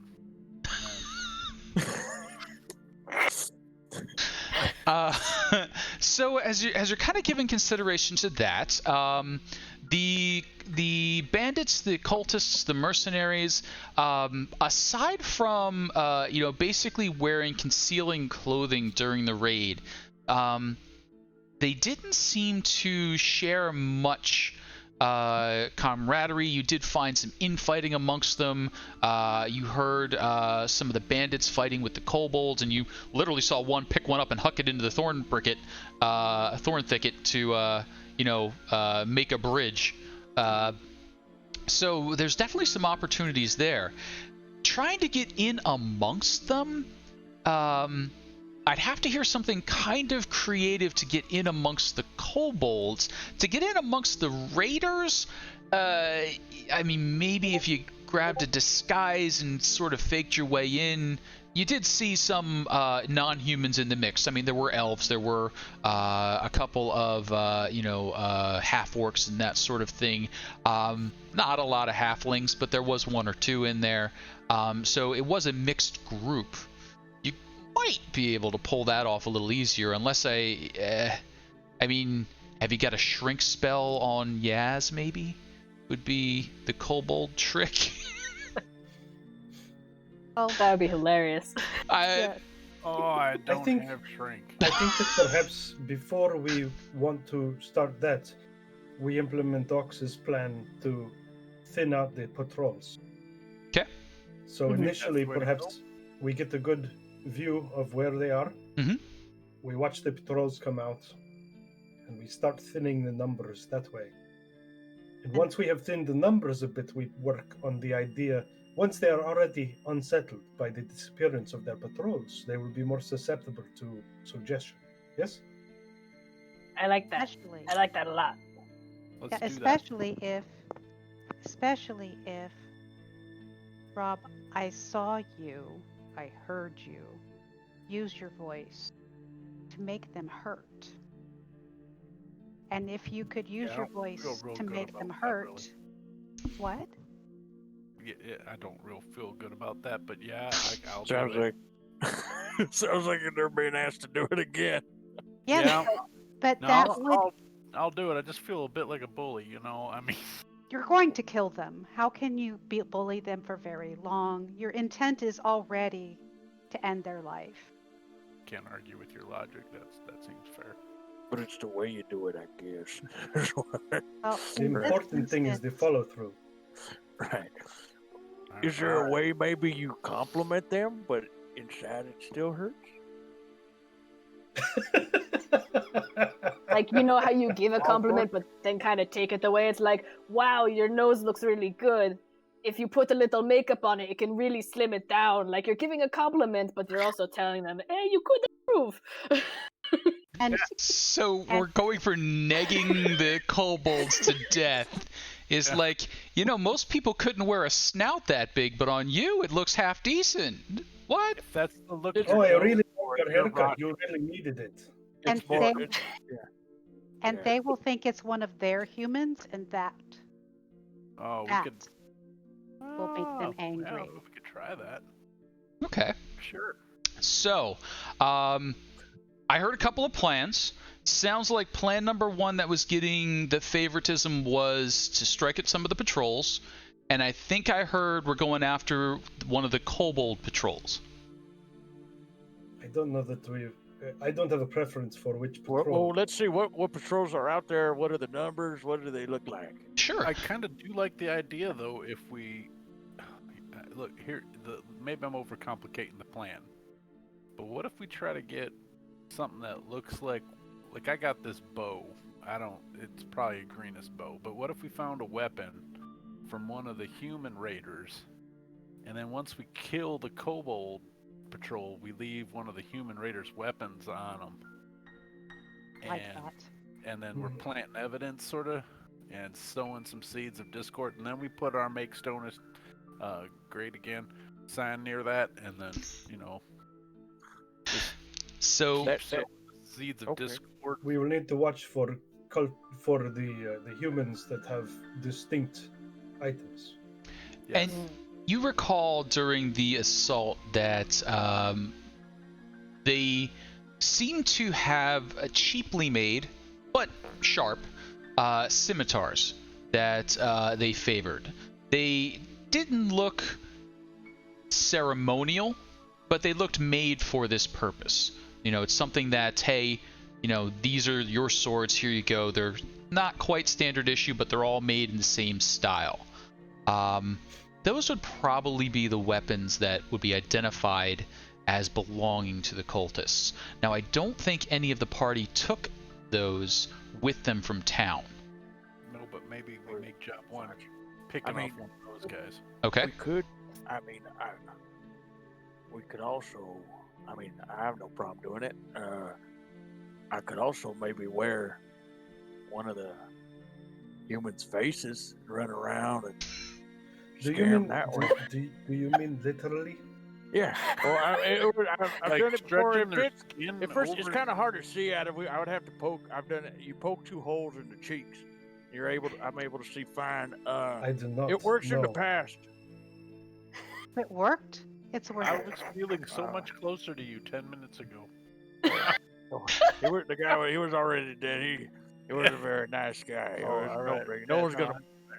But still, what I'm saying is, it might work. I have so many questions right now, but I feel like it'll derail me for about a half an hour. So I'm up for it, guys. Just letting you know. I'm up for it. I'm hearing we're looking for a. my skin suit. Wouldn't the sapling in your head disrupt the illusion? That's of the it? problem. You see, you have to wear a hat. I got a nice little bonnet, and I put it on, and it was nice. It looked nice. That's actually made it worse. I was gonna say it's just That was Don't- worse. When like you are wearing someone's face the way- and the bonnet, it's now creepier. I don't know how. any other hat would have been better, but you went with bonnet. It's Take another okay. look out there and see if the patrols are starting. And I wear an ostentatious hat. I'm just Yeah, so the Your hat looks patrols. nice, too. The patrols are ongoing, and it's usually basically a small group of 5 or 6 that will break away from the main and kind of do move fast to do a circuit up front, fall back to do a circuit behind, and rejoin. And they look to be doing that about once an hour. So you got a circuit of 5 or 6 folks doing a cycle once an hour, as well as the columns marching alongside. Now, stragglers happen. People take potty breaks. People, sit down and take a nap, whatever it happens to be. They see something interesting and take a step aside. So do you want to go for one of the patrols that has a fairly regular pattern, and you would kind of know when they're going to be ahead or behind? Or are you looking for an opportunity? Are you looking for a straggler? I think the patrols does double duty of giving us the items we are looking for, but also beginning to sow that concern, that fear that patrols are not returning. We might, if I make Folks. suggestion, we might want to start with straggler. Try to not bite off too much that we can't chew. Start with straggler. And then, so that way it's like maybe not too odd, maybe kind of give us a feel for the things, but then kind of start picking at the more regular folk. Also, if we start with a straggler, it does give us those items. Also, I got this idea. I don't know where it came from. It was a voice from maybe this judge that maybe I should think about putting people to sleep. And so I learned a way of putting people to sleep recently. I don't know. That might be a way to do it. And then even if it's not a straggler, we can get one of them to fall asleep if he's sort of on the back end of the patrol, and then we get one of them, dispatch him, grab his weapons, and then we got it. I don't know. That's thought. could draw things on his face with the charcoal. We could do that. Could do I that. also looked at. And by the, Maybe you know, you- I'll, just to Worry make about things clear, I'm looking at you guys, and you're looking back at me. It's more of a, I give thanks to nature for allowing me to have the face. I'm not like going like out there to do it. I'm not looking at your faces and thinking about wearing them. It's more of, it's like I give thanks to, so just let's make that clear. I'm not crazy. I know it sounds crazy. It's not crazy. I think you killed Paul. I was looking at you in admiration. Okay. Once I again, mean- you found a way to make it worse. There was the bullet, I mean, but then you are. I'm just trying to clarify. I got really You don't need to awkward and I clarify. realized- You don't say. I'm not thinking about wearing your face out of nowhere. That suggests that you are thinking about wearing my But face. I'm just making it clear. I'm making it clear that I'm not thinking. I'm looking at your. But you are your pretty now. face, You are thinking and I about look it at right now. his pretty Right face, now, and you I are look at- thinking well, about wearing my face. Right It now, wouldn't- we are it making wouldn't- it enough wouldn't noise. fit. Let them No, all know it that didn't we're fit, but coming. it doesn't matter. I walk off. To be fair, a face It is would be like pretty cool. a Yeah. skin mask. Yeah. I'm, Wait, what? I'm Your just face getting would be down cool into to the wear, grass but and I don't I'm wanna do it. moving as quietly as I can. They don't Yep. even know I'm gone at this point. Yep. Guys, listen. I'm not trying to wear your faces. Where'd but if you Aaron got go? it and So- I had your permission, I would. So, Anrin, could I have a stealth check from you, please? Hopefully it will work. Okay. Anrin, could I have an attack roll from you, please? As soon as I can get back to whatever it was that I just closed. Oh, Hang on, no! I'm sorry. There, Yes. I closed Back at the volume. party. Where did Edwin go? Yeah, so back at She's the just party, here. the face conversation has occupied a lot of attention, and during that, Anrin has just sort of slipped off into the grasslands. And so what am I attacking? Just an attack roll. Weapon of choice. Got it. So a few moments later, Anrin appears, and just like, there's a straggler. So Anrin just, took the initiative, headed up there, found them, conked them, brought him back, dropped him off. We'll say, non-lethal attack, so you have an unconscious straggler at the moment. Now, this woman looks to be somewhere in the mid-20s range, has the look of someone who has led a harsh life. Calluses on the hands, fairly stern look, couple of scratches, couple of scars, one of those scimitars at her hip, and hanging down around her neck, a very basic sort of mask. You'd put it up and it sort of covers this area. Wouldn't prevent anyone who knows you from identifying you, but if you were just one of 100 people wearing masks, then you'd be one of 100 people wearing masks. She's quite unconscious at the moment. Just That is So problematic. efficient, face on her Aaron. scope. What's that? All this yakety yakety yakety yak. We could be moving. And yeah, it seems like Anrin came upon her and just cold cocked her. Oh, So sorry, Paul, I interrupted you. No, you're fine. I think the mask. I don't think the mask will help you. Yes. Oh I'm no, not it's even not sure going to that- help me at all. I don't think it will help Chiquito either. Nor me. No. I mean, I'm good at disguise kits. A little mascara, a little blush to the cheeks. It can really turn a face around. Yes, Um, and it doesn't will work make well- your it doesn't nose work look- well with it my will face. make your nose look much thinner. Yes. But it could get. Rob writes popped. that down. If you follow the contours, it really helps hide and accentuate what you wish. So- Rob It writes that. doesn't work well on me though, but I could help you. so does does she have any other thing that Rob might be able to put upon his body that would allow him to get closer? I mean, she's got a basic cloak, travel cloak. It's generic enough that could mix. It's not like a men's women's cut. It just happens to be for a slightly smaller frame. That would really be there's not a lot of uniform, and as you're kind of inspecting her now in the daylight, a lot of it looks thrown together. It's just a mask, kind of quick cut out of leather and tied in the back, or quick cut out of appropriate cloth and tied in the back. The sword, now that you've got one in your hands and you're kind of looking at it, you're like,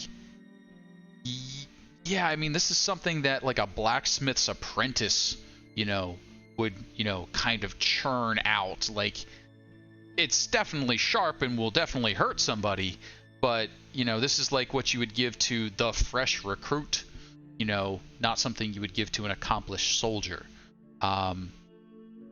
She has a little bit of gold on her. This looks like personal pocket money, probably 2 to 3 gold worth of mostly silver and copper coins.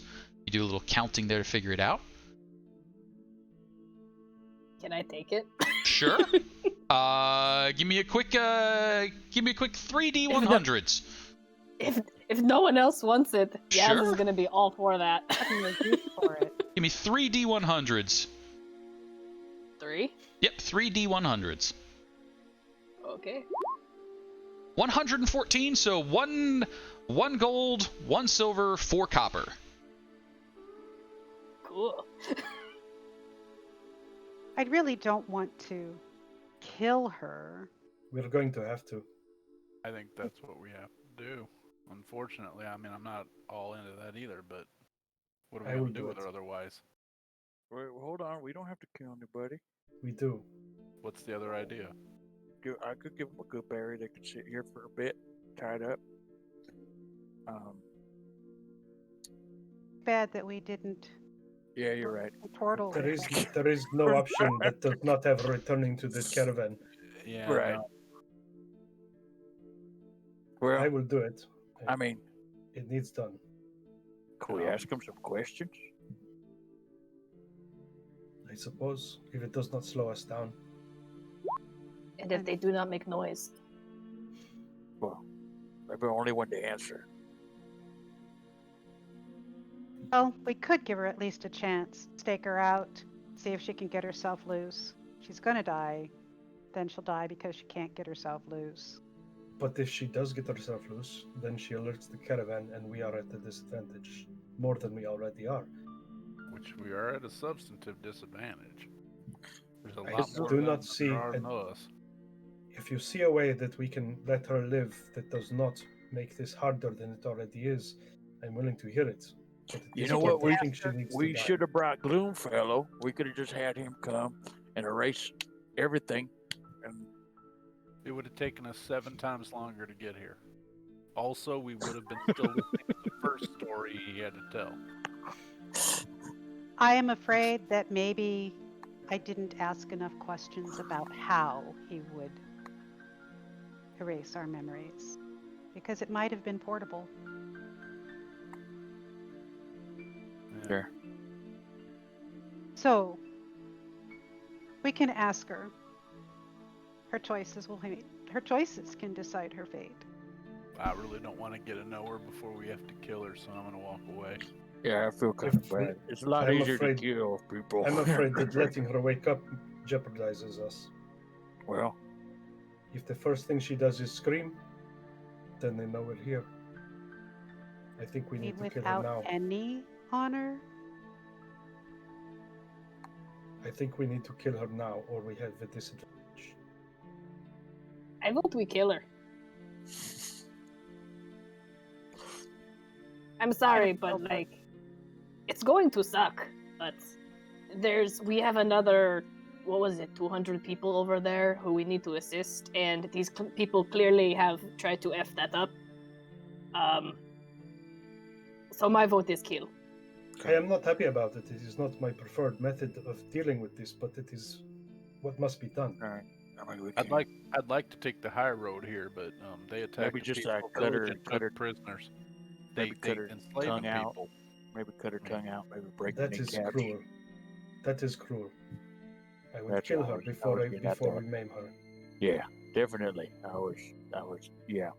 Let's do Well, that. I created this situation, so then I should take care of it. And at this point, I'm going to give her what looks like a pretty fatal blow. Okay.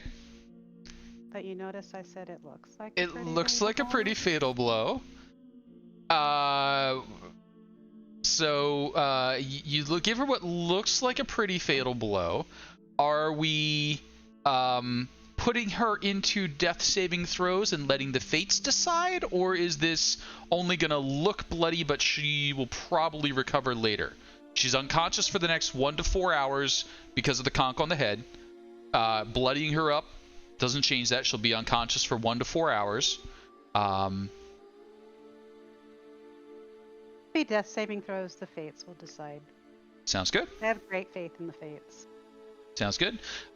You give her a slim but fighting chance. It sounds like you guys aren't sticking around to find out which way the fates fall. I would like to roll insight. Sure. Go ahead and roll insight. I have total faith in Adrin. Adrin's heart wasn't in that swing. Like, she felt bad about it, I think. That feels like the right kind of read for a 12-ish. But there's a lot of blood. It's you would say not immediately fatal, but there'll be a little bit of bleeding out before it goes. But she was already out. I mean, she's not feeling any of this.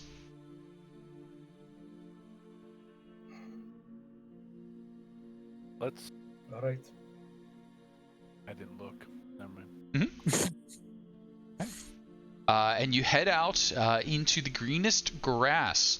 Now with disguise kit. One cultist disguise, size adult. One size fits all. If you want to look like a human toucan hybrid after slapping on a bunch of pancake makeup there, lizard folk could apply.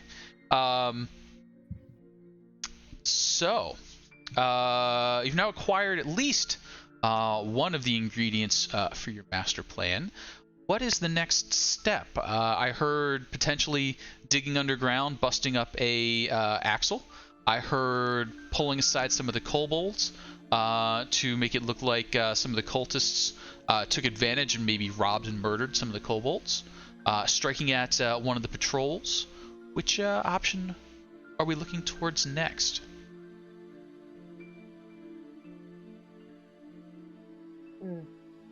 Or do we need a quick bio break to recover from the traumatic experience?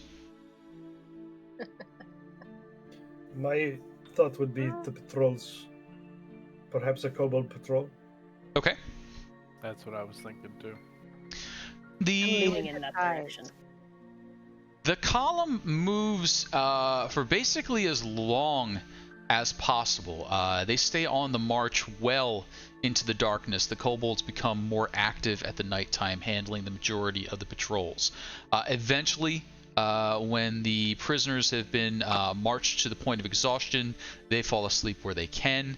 The raiders have the ability to ride some of the horses, trade off sitting on the backs of the carts, that sort of thing, so they're not quite as bad off as the prisoners are.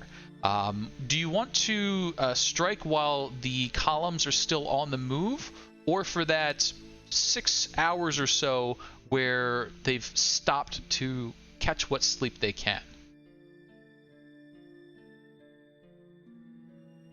We're also going to need to sleep. Yeah. And also, do we know if they patrol during those sleepy times? I'm sure they do. The kobolds do. It's a small group, 5 to 10 of them at most. They just kind of pour out, do a quick lap, pull back in about once an hour. They're not expecting any trouble. This is more for wildlife. They're, on the lookout for those random Ankeg breeding runs that happen constantly, Alex.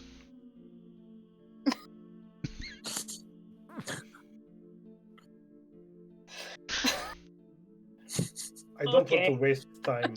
If we can take a patrol before they stop, we should do it. But if the opportunity that might be doesn't wise. present itself, we wait. Okay. Basically, what generally happens during the patrol, the group assembles, the 5 to 10 of them figure out who's going to do the run. They tend to choose to head out initially, coming out the right-hand side, which in this case would be the southern side of the column.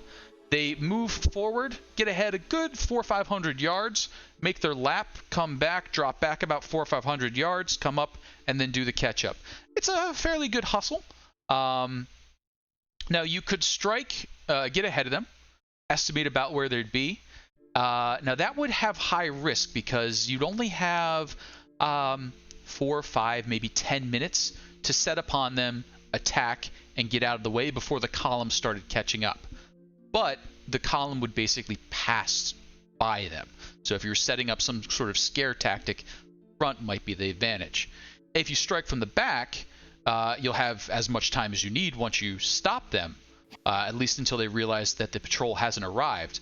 But they may not go back for the patrol. They might just be lost, and who cares? They're kobolds. Side, top, front, front, back, or one of the sides. Where would you like to strike? Hmm. The safest would be to strike from the rear. Perhaps then we can take the bodies to the front. Oh. That is a good option. It will be obvious to a trained tracker that they were not killed there. Is that a concern? No. I believe what was the boy's name? Zach. Mhm. He say that they're foreigners, so maybe they won't recognize the signs if there is such a tracker. That would be my thought. It will be safest to hit them from the back. I feel we try that. See how that go. Sounds good. So I'm going to go ahead and move us over to the Greenlands, Greenfield. Let's go over to this map. What? Here we go. Wood. The kobolds, if the plan is followed as normal, would be coming from the north, basically backtracking, swing around from north to south and sort of pass by you. You've kind of estimated that they'll probably be right about here. So kind of center of the map is where they should be making their north-south pass before turning and heading east again to catch up, triple time with the rest of the column. You suspect somewhere between 5 to 10 kobolds. Please arrange yourselves as you would be expecting the enemies coming from the north. And let me know any preparations that you might be making. Well, first off, I would cast Good Berries. Sure. Let's give them all 2 each. Everyone has 2 Good Berries. Thank you. Thank you. Did Hey. Shell have a chance to get hers problem. before she Yep. took off? Okay. So they're going to be right here. Sorry. Right. Let me ping. About there? So you would expect they will be coming. Am I showing on screen? There we go. You will be There coming you are. down from the north that way. So somewhere in about here-ish. Now there's some wiggle room. You're basically making your best guess. But somewhere here, they will be coming from the north, heading south. You probably don't have a good enough guess to do something like, hey, I'm going to throw caltrops down in this 5-foot square and expect them to hit them. But if you dug a long trench, maybe. I don't know that you brought your trench digging shovels, though. Dang it. I would like to identify a place where I think they're going to walk by. Mhm. to cast sleep spell, Okay. and just see how many of them I get within that 20 feet radius of the point. Sure. Oh, Ox, you did mention you were intending to put them to sleep. Know that if you do, we will have to kill them. Oh yeah, I'm not excited about it, but I know it's got to be done. It was sort of my plan. Good. I don't mean to I'd rather. be harsh, but We it is the will truth. support any emotional turmoil that becomes of this. I do appreciate that. Yes, that was spoken with a lot of empathy, and I do appreciate that. I'm gonna cast. I'm gonna cast. I would do Wild Shape Deinonychus. Okay. Sounds good. And you'll hold that until you see their disturbance come. Actually, you've got an hour on that, right? I think I have like what, maybe an hour and a half now. Hour and a half now. Okay. Yeah. So yeah, plenty of time.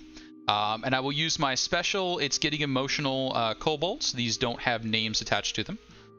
So No Camry or CRV. Yeah, he was or- such a reliable kobold. Get at least 100,000 miles out of that kobold. so we'll use my. This one had a little like freckles scale. Yeah, Poor poor yeah. Kiwi.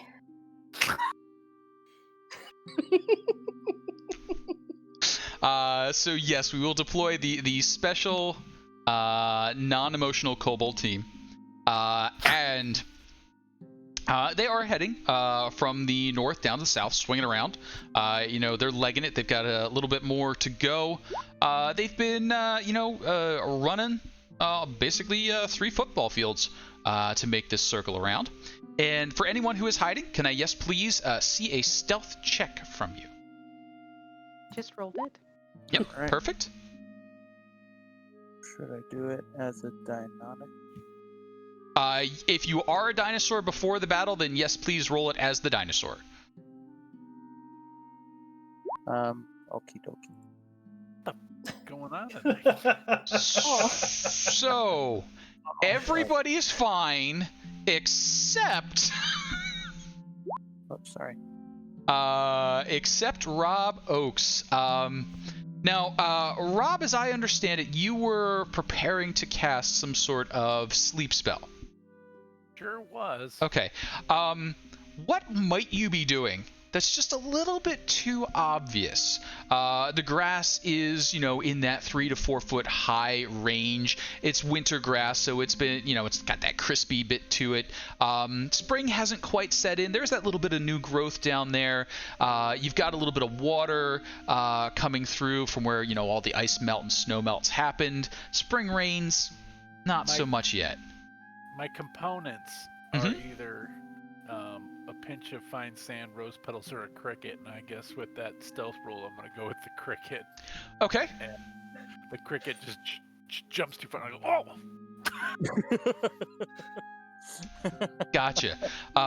So I think you've brought your cricket out and you're getting ready to cast your spell. Maybe you've got your lucky cricket cage, and the cricket wants to get away. And I think the cricket wants to get away because a hungry, winter thin frog is looking up at it from the ground. So the cricket jumps, you jump, the frog jumps, everybody jumps, and we're gonna go ahead and bring up the turn order here.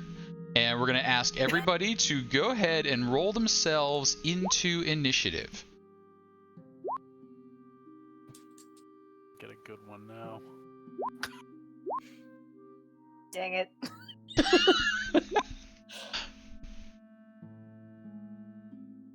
Boom.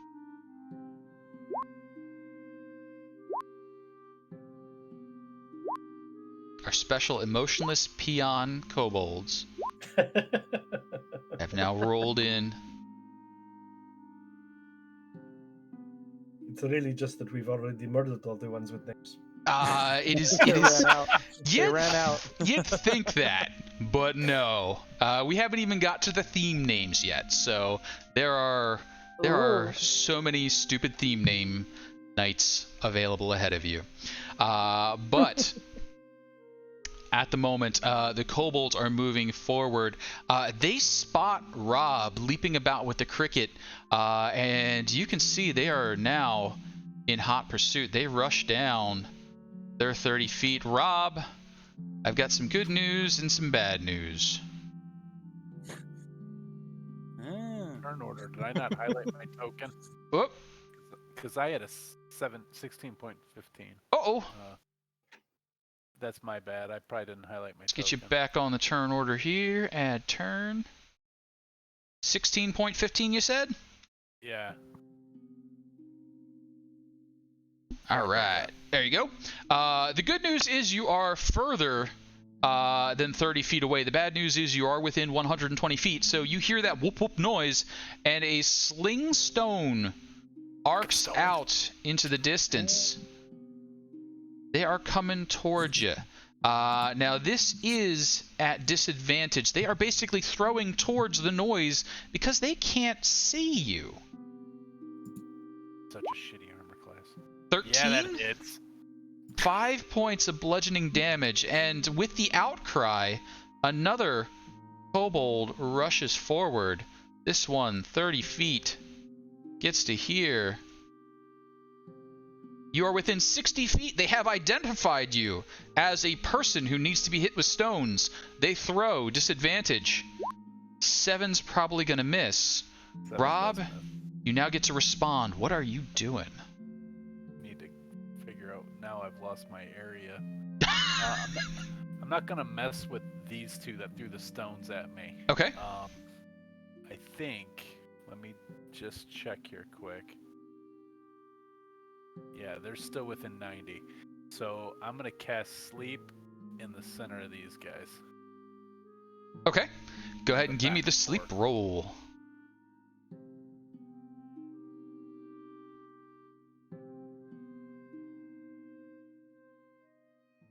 Did it cast it?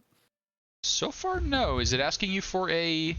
Oh, Uh, it may be asking me level? for a level. Do I want to try level 2, yo? Are we I don't think it'd be necessary for Yeah, kobolds. we're not gonna. We're gonna do 1. All right.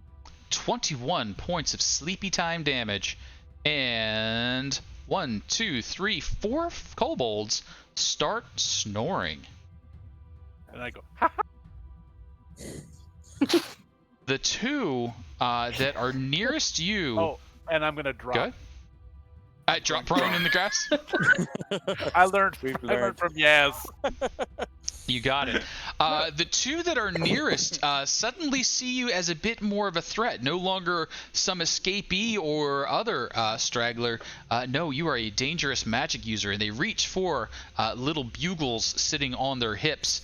But, Anrin, what are you doing before they can toot their horns? Going to let them do the bugles, right? So at least if I could do something. So I have 35 feet of movement, so 5, 10, 20, 25, 30.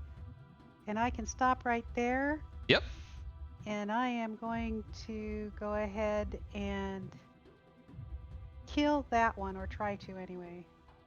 I'm not raging. Okay. I'm not being reckless. And I miss. No. Oh, the reckless would have been nice, but that is a miss indeed. Anrin, anything else? I'm going to say, well, shit. and it would be an action for me to do anything like try to trip or anything like that. And I do Anything not like have that. bonus. Yeah, unless you have a bonus action maneuver from your new totem thingy. Oh, let me see if I do. Hang on. Thank you for reminding me of Yeah, that. I'm not 100% on the totems.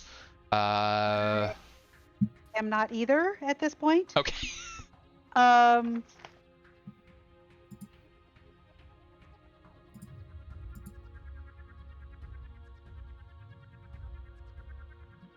To be raging, so no. Okay, you got it. That's going to bring up a sleepy kobold, another sleepy kobold, and a Yaz. Yaz, what you doing? Yaz is going to he's going to pop up. Whoops, that's not the measure tool. He's going to pop up and going to go pew pew Eldritch Blast and Pew, pew. going to shoot the one furthest. Okay, so I have an important question, Yaz. Yes. How far can you see in the dark? Oh, Oh, that is a good question. that is a good question. Not far. Do I don't lizard have dark folk vision. have dark vision? No, I forgot about that. Okay. So you know roughly where they are by sound. But that just means that this will be at disadvantage. Use your inspiration. That's what I was thinking. There are some session inspirations hanging out there. There is. Cross that out. Now I use it. Okay, standard With attack, yes inspiration. please. Standard. Eldritch Blast? There you are. Ooh, Yes! very Oh, you nice. didn't even need it. 3 I points. didn't even need it. Wait, but 3 points of damage isn't a lot. Oh, Double check for jeez. me. Should you be adding your charisma? Do you have that invocation? Oh, Only if you took Yeah, that's agonizing weird. blast. only if you have I agonizing. did. Yeah. Okay. That's weird. I thought I did. But it looks like it didn't. Roll 20 Add it is for me. very fond of taking that away from you. So do just make sure you keep an eye on that one. Charisma is another okay. 3 points of damage for you. Correct. All right, that's enough. Whoop whop. Woo! Down goes one Good kobold. Yaz, anything else for you? No, I don't think there's anything else I can do. Oh, maybe drop back down. Okay. Fall back prone, you got it. Sleepy kobold keeps on sleeping. Chiquito, what you doing? Chiquito is going to move up to here. Okay. And he is going to cast. He's going to send an ice knife headed in his direction. Okay, Chiquito, do you have dark vision? I do not. This but will I'm be gonna at use my disadvantage then. advantage, But I'm going to use my inspiration. You got it. Back to normal. All right, here we go.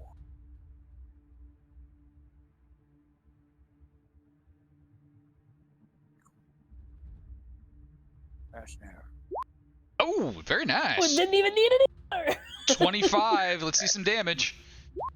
Oh, that's a lot of damage. It's just icically death for that kobold. We did So, it because the last 4 are asleep. the last 4 are asleep. Does anyone intend to go over and kick a kobold awake? Otherwise, we have accomplished the goal. I will kick them awake with my maul. Okay. So we're gonna go ahead and drop out of Everyone, 1, 2, 3. We're going to drop out of turn order. We're going to skip the grizzly bits. They are dispatched as humanely as draconically possible, if you wish to. Actually, I will dispatch them all with the scimitar. Ooh, very nice. Yes. Scimitar is applied, and it seems as though the plan was to now transport them up in front so the column will come across them. Yes. Okay. Could I have, and I'll say that 2 people could work on this, so 2 independent rolls, because there's 4 kobolds to work with. Could I have what you would consider this to be? I'm thinking perhaps deception, maybe disguise, how possibly intimidation. Could What I is try this? Performance? I I don't don't- know what you're going for. Well, Could be for maybe like a for survival. tricking them into believing that the scimitars are what did it, and that a cultist was involved. Because I believe that's the plan, that you're trying to pin this on another member from the group. Do we think we could Well, one recover? of the things I was. Go ahead. Do you think that we could recover take another cultist out, or bandit to recover another mask? Because we could sell this well if we leave a broken or torn mask Right. amongst the bodies, along with the scimitar.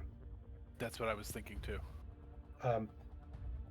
And I'm thinking perhaps we break the scimitar and leave a broken one there as well.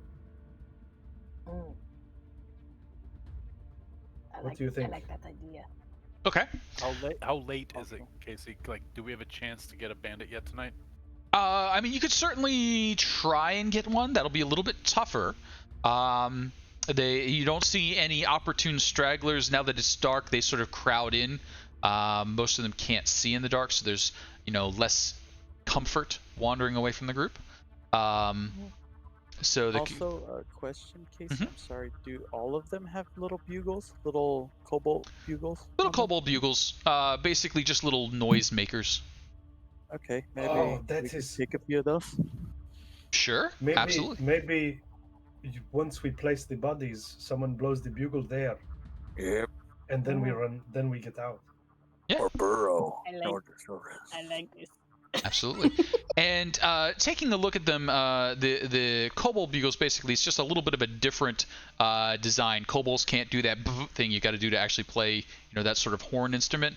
So this is more of a, really, really fierce kazoo. But So- Yaz probably has a very similar embouchure. That's very true. So you can do them. Now you could do it as a human, just the way a kobold could potentially wrangle a sound out of a regular bugle. Whoop. Maureen, give it a tap. I'm not hearing you. There you go. See, Rob, you could make this sound like an actual kobold sound. It would be very convincing. I don't know, maybe. I mean, give Yeah. it a go, but But do they play a song when they alert people, or do they just blow the blast? I think they just blow the blast, right? So you heard a couple alert calls throughout the night as you were working through the raid. It was primarily just to pay attention to me, like loud wonk kind of noise. During the party that the blue kobolds were having, there was more of a tune being played, but that was more impromptu, celebratory, sort of like you would with a New Year's Eve sort of horn. I'm It's like gonna add a mighty kobold kazoo. Mighty kobold kazoo. You got it. I mean, whether it's me or whether it's Yaz, I mean, I get, but we gotta be ready to run as soon as we blow the thing, right? So like, I pick how, up Kazoo how just close to be is the safe. front is the column? So you can get ahead of the column as far as you want to. They're moving slower. It's nighttime. They're starting to slow down. The townsfolk are getting to the point of exhaustion. They're probably going to drop within the next 2 hours because they just can't continue. And they're stumbling through the dark. So you can move ahead of them pretty easily. You're getting pretty tired yourself, so you're going to need to rest soon, but not quite yet. Has Joe already dispatched him with the? Because Yeah, to transport them, you would kind of have to end them Yes, first. Did that rather immediately. okay, And then I 'Cause, I will mean- place the scimitar on the ground and smash it with my maul to break it. they would have bled out where we cut them. Yes, bled quite a bit. that was and what I mentioned earlier, that the tracker would know that this was not what they... Yeah, right. Okay. And you Well, you give them a little squeeze to get the extra little bit of juice out there. So you wring out your kobolds, wring out let's your leave dead. let's leave the cloak and the scimitar cut up Okay. here at the What spot where we what are the dispatched them. weapons? What are the weapons the kobolds use? The melee weapons? Kobolds are daggers and slings. Right, we'll use the daggers to stab and slash up the cloak a bit. Okay. And then leave the cloak Maybe- and the scimitar where we dispatch them, so that when they track it back, they find the cultist cloak here. That is a good idea. Like That they got is rid good. of it to get rid of evidence. Okay. I was thinking it might be too much to have the cloak, but if they're trying to avoid being detected in a fight, then that could work. Okay. I see where we're going. Will only be necessary if they have And a then skilled we're- tracker, and but I let's- don't want to take the risk. And Yes, is yes. it possible, Casey? I don't know how far we moved, but that we double back to where we tied up the cultist. You could double back to where the cultist was. So then we make the tracks go like the cultist left the cloak there and then ran back, and then we untie the dead body, and then she bled out there. If she is dead. If she's dead, if she's not, then we don't have a problem either way. Because Let's find out, shall we? Oh god. Let's find out. So, that's not good. Yep, she did. Alright. But we Thank wouldn't you, know Faith. that. Fates. We would not know that right now. So No, you will correct, will know that as you go back to create the trail back and forth. So what I'm hearing is we've basically got a kobold human squabble that got deadly. You're indicating that one of the humans died, 6 of the kobolds died, and indications are, because other human bodies aren't here, that some of the humans got away. So there were probably more humans. The fight, a sword broke, she got killed, they got killed, but the humans were victorious. They made it away and got back in with the group. What motivation was there for the fight? Does this look like it was just a fight that broke out, or are you leaving any other, clues in there? Is there any of the Tiamat culty stuff, the dragon culty stuff, we can grab?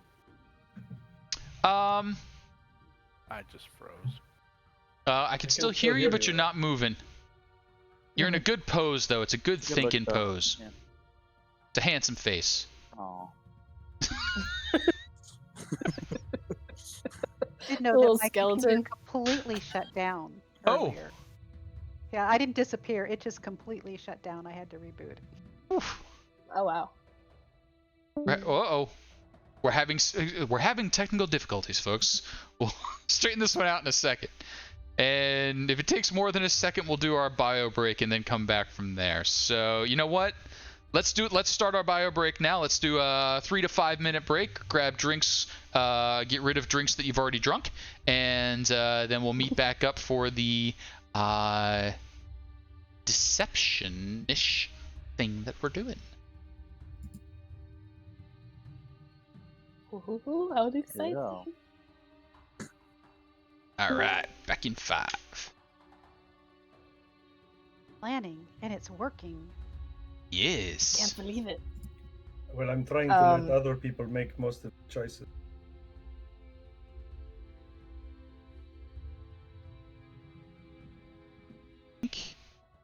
And hello, and sorry, we are fighting with tech. Unfortunately, our good Rob Oakes is suffering from an internet connection issue that has us sounding like robots to him and a lot of stuttery video. So whatever's going on in the internet world, we'll figure that one out in a moment. But we will soldier on a bit here and find out what the party is trying to do. They have captured and dispatched a cultists, 6 kobolds, and they have set it up to look like the cultists and kobolds got into a fight. Cultists won, and several members of that side got away. And then I think, to make the evidence a little more obvious, they're going to move some of the kobolds to the front of the column, basically drop them off to be discovered as the column moves along. So what we need to do is have 2 party members elected to take the lead on this one and roll some form of a skill check. I'm thinking perhaps deception, and maybe like an intimidation if we're trying to intimidate the kobolds. I heard performance offered, but I'm having a little trouble wrapping my head around how this is a performance. If they were weakened at burn-easing the kobolds, I could see that a little more. But in this case, we're kind of setting up evidence. So I think maybe even like an investigation, or perhaps a survival for setting up those tracks. Survival. Yeah. I could do deception and or intimidation should we wish to go that way, but I think survival would also be a super strong option. This is all well outside of my skill set. I will let you take the lead. Okay. So I think it sounds like maybe one person to take point on the survival effort, which will be establishing reasonable tracks and also hiding your own, or at least disguising them to look like that they were other cultists, other members.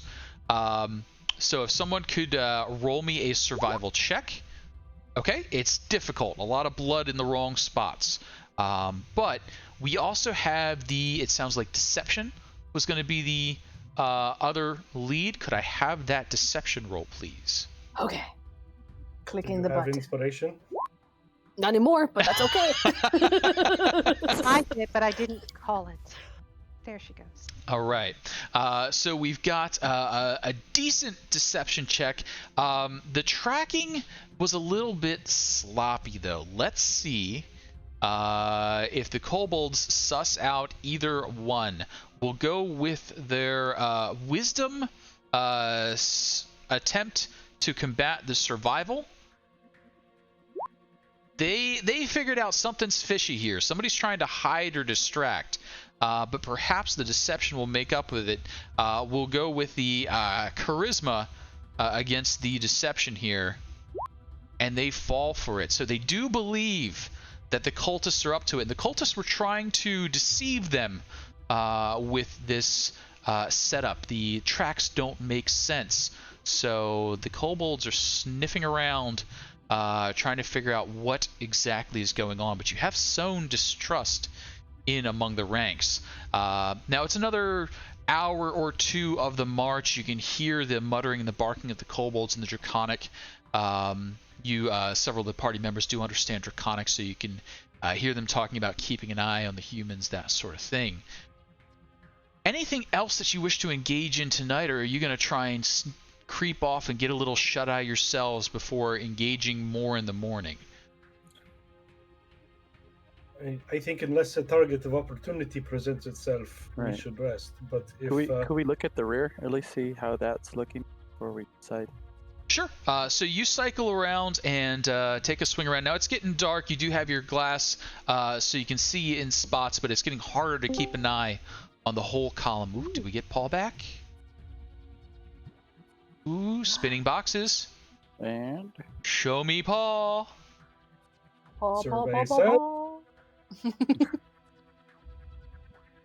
So close. It's just like, whoa, big hair Paul. And the monsters. And he blinked. I see movement. Does Is he he see us? squinting? Paul? the eyes moving. Are we robots? Are they humans dead? Oh no. Oh. Everybody hold really still and try not to blink. That's mean. Don't do that. Oh no. Oh, Discord. wait, his head moved. There we go. There we go. Oh, nothing. Hello, hello. Okay. So Second. We see you. we see you. We I can't. hear any of you, but it says I'm sending signal. I hear you. So there's that. We Your can. text. Nothing coming through the headphones, huh? I had a Neat. pretty catastrophic restart. I think he's just judging by the facial expressions. Everyone looks sad for him. All right, so give me 1 second. I'm going to turn back on the video here in the hopes that that sorts itself out. Up weep. We're going to get our Yaz back in frame.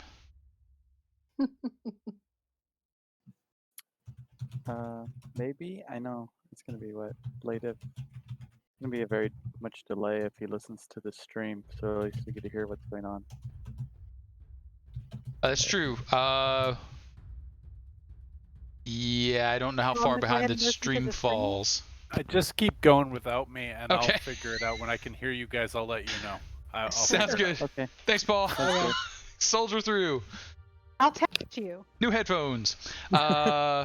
But in the meanwhile, doing a little investigation around the column.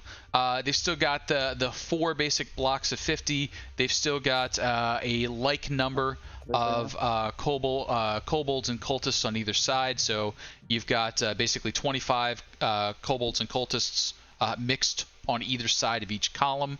The tail of the group is basically just the last folks driving those prisoners forward. So if you think about basically them having 20 or so, people along the sides, and then about 10 along the back, and the 10 on the back is basically just shoving them forward. They don't really have anybody trailing behind. A patrol has disappeared and has showed up, but it's dark now, and they're kind of getting ready to settle in, so they're not changing their patrol schedule yet. They haven't really reacted to what looks like infighting. They think, yeah, okay, somebody got into a fight. Not a lot we're going to do about it right now. Let's all just push along for a little bit longer. You would imagine that mentality in there. Perhaps our best course of action is to repeat this over several days to This is what I'm further thinking. instill this problem. Okay. Mhm. We One issue they might have dismiss. several weeks of travel so if we can find a way to repeat this, we should do it. Sounds good. So I think that's it for this night, though. Okay. So I want to. yeah, go ahead. I'm sorry. Can I use the remainder of my spell slots to cast Goodberry? Sure. You can end up with a ton of good berries. You making And good everyone berry gets tons of pie. good berries. There you go. Good berry pie. All right. So time passes, not long enough. It's only 6 or so hours before they get folks back up again and underway. Now, do you? Whoa! Okay, I realized why I couldn't hear you guys You turn your volume down. on my headset. Welcome back. Good talk. The bomb on me. Now, all the other stuff is for real. Yeah. Like, computer is F, and I need to buy a new one. But I'm happy that was the case. But that one thing, though. So welcome back. The strategy was successful. The kobolds do think that several of the raiders and cultists set upon a group of them. There was a fight. Some of the cultists got away and merged back in with the main body. They didn't really react to it other than, okay, there was some infighting and it got a little extra bloody, but no new patrols set out, no reaction like that, no strengthening of the defenses. Good play on that. Too soon, though, they get the group back underway. Now, you did cast out your spell slots, so you do have a short rest already, but you would need 2 more hours to get a full long rest. Are you letting them get a 2-hour head start on you? Whoops, sorry, go ahead. I have one question. Sure. Okay, so with trance, I'm going to go ahead and put it out there. I have that, so it means I don't really need the 8 hours. It's just 4 hours for me to get a Yes. full. Yeah, for you it's 4. You're up in. So I'm up, and not that I lost anything, but just. Yep. Yeah. Okay. You Cool. got it. Thanks. So right now it would only be our druid and our bard who would be down spell slots unless you let them get a 2-hour head start. Would you let them get the 2-hour head start? I don't see a problem with it. They're moving much slower than we can. Sounds good. I agree, although I'm only down 1. That's not too bad, but why not get it back? Okay. So you get the extra 2 hours of beauty sleep, and you do have a scout that's available to you, Anrin. Good. Just so that we're aware, I get a Sentry's West pretty much where I kind of like go on standby mode almost, where it's only 6 hours for me Oh, okay. as well. So fuck then the scout. it's just the bard who's looking for beauty sleep. Then I Well, would say you know- unless we are risking exhaustion, Not maybe yet. we do step out. Not yet. So no exhaustion risk yet. I will let you know if it comes to that. But so now we are 4 to 5 days and nights into the travel. You're a good distance away from it. And it sounds like the plan was to repeat the infighting effect. Try and pick off a cultist, pick off a kobold, make it look like they were fighting amongst themselves. Any other strategies you'd like to deploy? Should we? Maybe we could kind of just make it a bit more rocky terrain. Maybe I'll be a little diggy here, a little diggy there. Kind of make it difficult for the horses and the wagons to get over the path, and just make it a little bit, it's a great kind of idea. slow them down. Sure. I like- Couple of giant gopher holes in the way. Yep. Okay. I like that idea. As we get started for the day, I want to walk around to each of you and just say excellent work in eliminating those kobolds. It was very well done. I am proud to travel with such capable people. Thank you. Some Thank you. iteration of that to each of you individually. Can you guys hear me? Yep. Yes. Okay. Yes. As Chiquita was saying that about digging the holes, I remembered Yaz's plan about knocking the axles down on one of those caravans, and I'm wondering if we can't come up with a plan for freeing some of the slaves and making it look like it's due to some of that unrest too, so we can get some of these people out of harm's way earlier.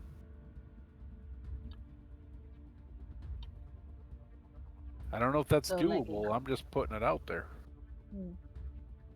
Okay. So If there is a plan for it, this is a good idea.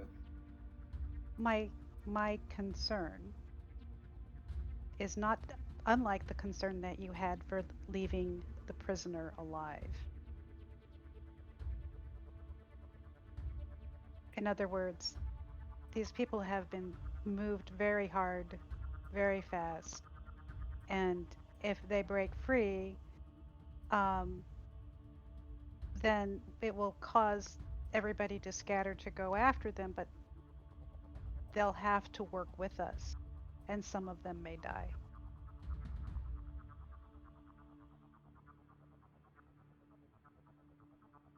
Into a make-believe kid I had. So I didn't hear that part. There is a risk involved. If we try to free some of them, they will die in the process. Are we thinking we kill all 400 before we free them? No, I'm thinking that we delay them as much as we can until the Harpers are to assist with the rescue. All right, that's fair. All right. I look at Anrin. I look at All right, fair enough. I think it is a good idea, but I think Anor concerns. I do not want to lose more villagers if we can help. Exactly. Oh, And no, I'm with you. So, like you said, that it does seem like they're trying to, from what we could tell, it seems like they're trying to keep them alive for the most part. well, before we do anything, I want every one of you. And he kind of has a nice little pouch, and he's gonna try to give 10 good berries to each one of you. Okay. Ooh. So And, good. are we in Waterdeep? You're all good. We are not in Waterdeep. So making your way over, basically I got you highlighted there with the little pink icon just above the E in greenest. And they are starting to now make that bend around to the south. They've broken off from the main track that tends to head north, and they're bending southward. It sounds like we want to try and make the road a little difficult, doing a little digging, that sort of thing. Do we have anything to assist in that effort other than pure muscle power and giant badger power? Is there any other aspects that I don't know about? I mean, I don't think it's a good idea. I'm just gonna throw it out there. Thunder wave. I've got that. That's a little obvious unless it's a thunderstorm. Yeah. There's no thunderstorm right now. Pretty boomy. I'm little just saying boomy. it's out there. Okay. I don't have anything specific that would help, but I am strong and can help dig. Sure. So as we're sorry, quickly, I just wanted to, as we're all digging, I'm gonna just mention to everybody. Look, not always the greatest thing in the world, but I can turn myself invisible. For about an hour, as long as I don't do anything else. So, if that helps with the plan making, I thought maybe it'd be a good idea to let y'all know. How skilled are you at these sticky fingers? Oh, not so good at that. That's not really my strong point. As I was wondering, I had this idea. Perhaps if we can eliminate and repeat our escapades from last night and recover some bits and pieces, perhaps items these kobolds have, if we could get into the camp and place them on some of the humans. Does anyone think they have the skills that could do that? Ez is pretty magical. You got anything you can do, or you're magical? I just want you to know that. Oh, you're going to make my scales flush red. No.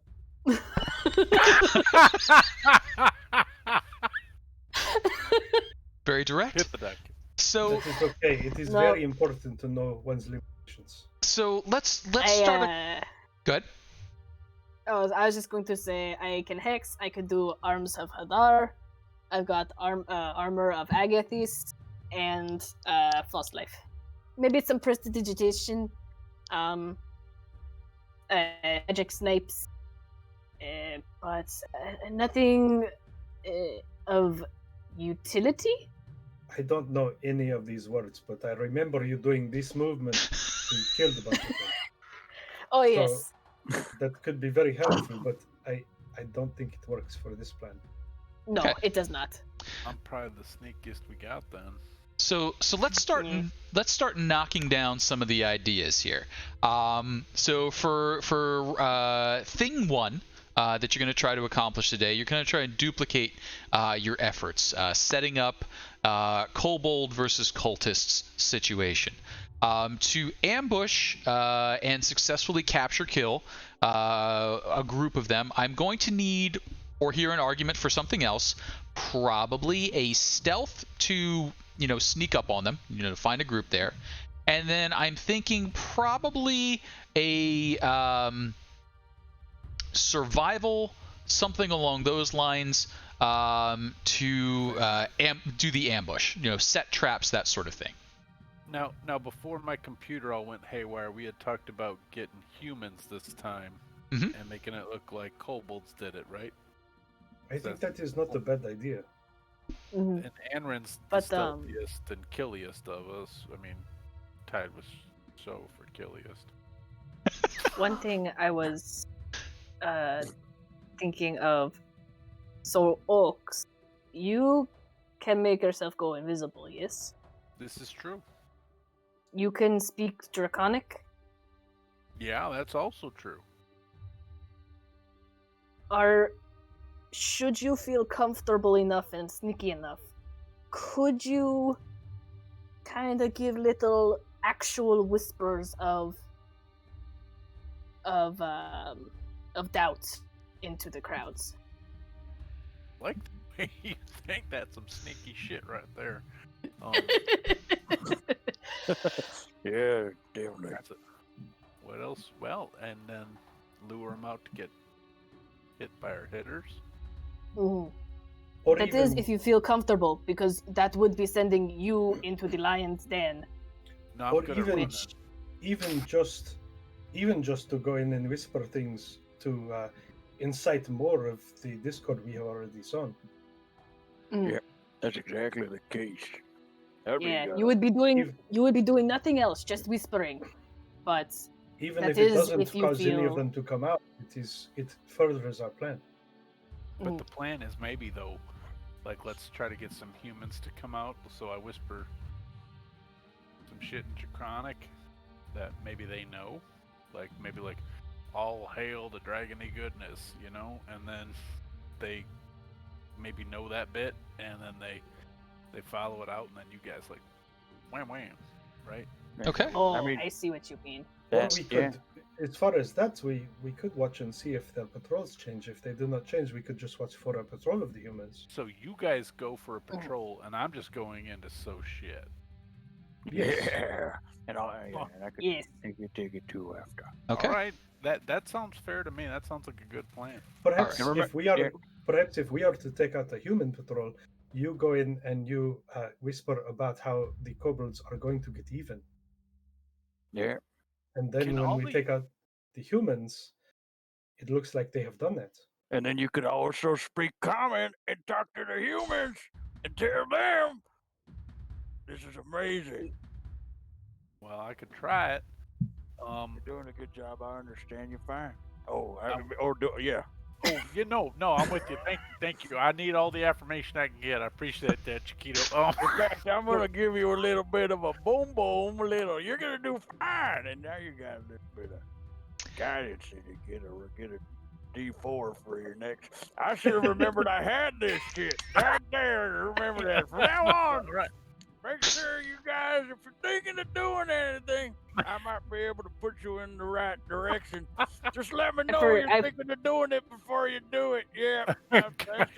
I forgot my sticky note that says guidance. I can do it. Yeah, we're gonna do that from now on. As long as you don't mind a pat on the shoulder, I'll help you out. I would appreciate some help with the stealth. Okay. So, so far I've heard we've got a stealth. Anrin, it sounds like you're handling the sneaky bit. I think I heard we were going to have the survival coming from Yaz for the trap setting and then laying out the false trail. I heard some deception from our good friend Rob Oakes to go in there, sow some discord, and set some folks against each other. Are we still doing the Badger and Muscle Dig plan, or did we have something else coming from you two? And I'm sorry, you can't see who I'm pointing at.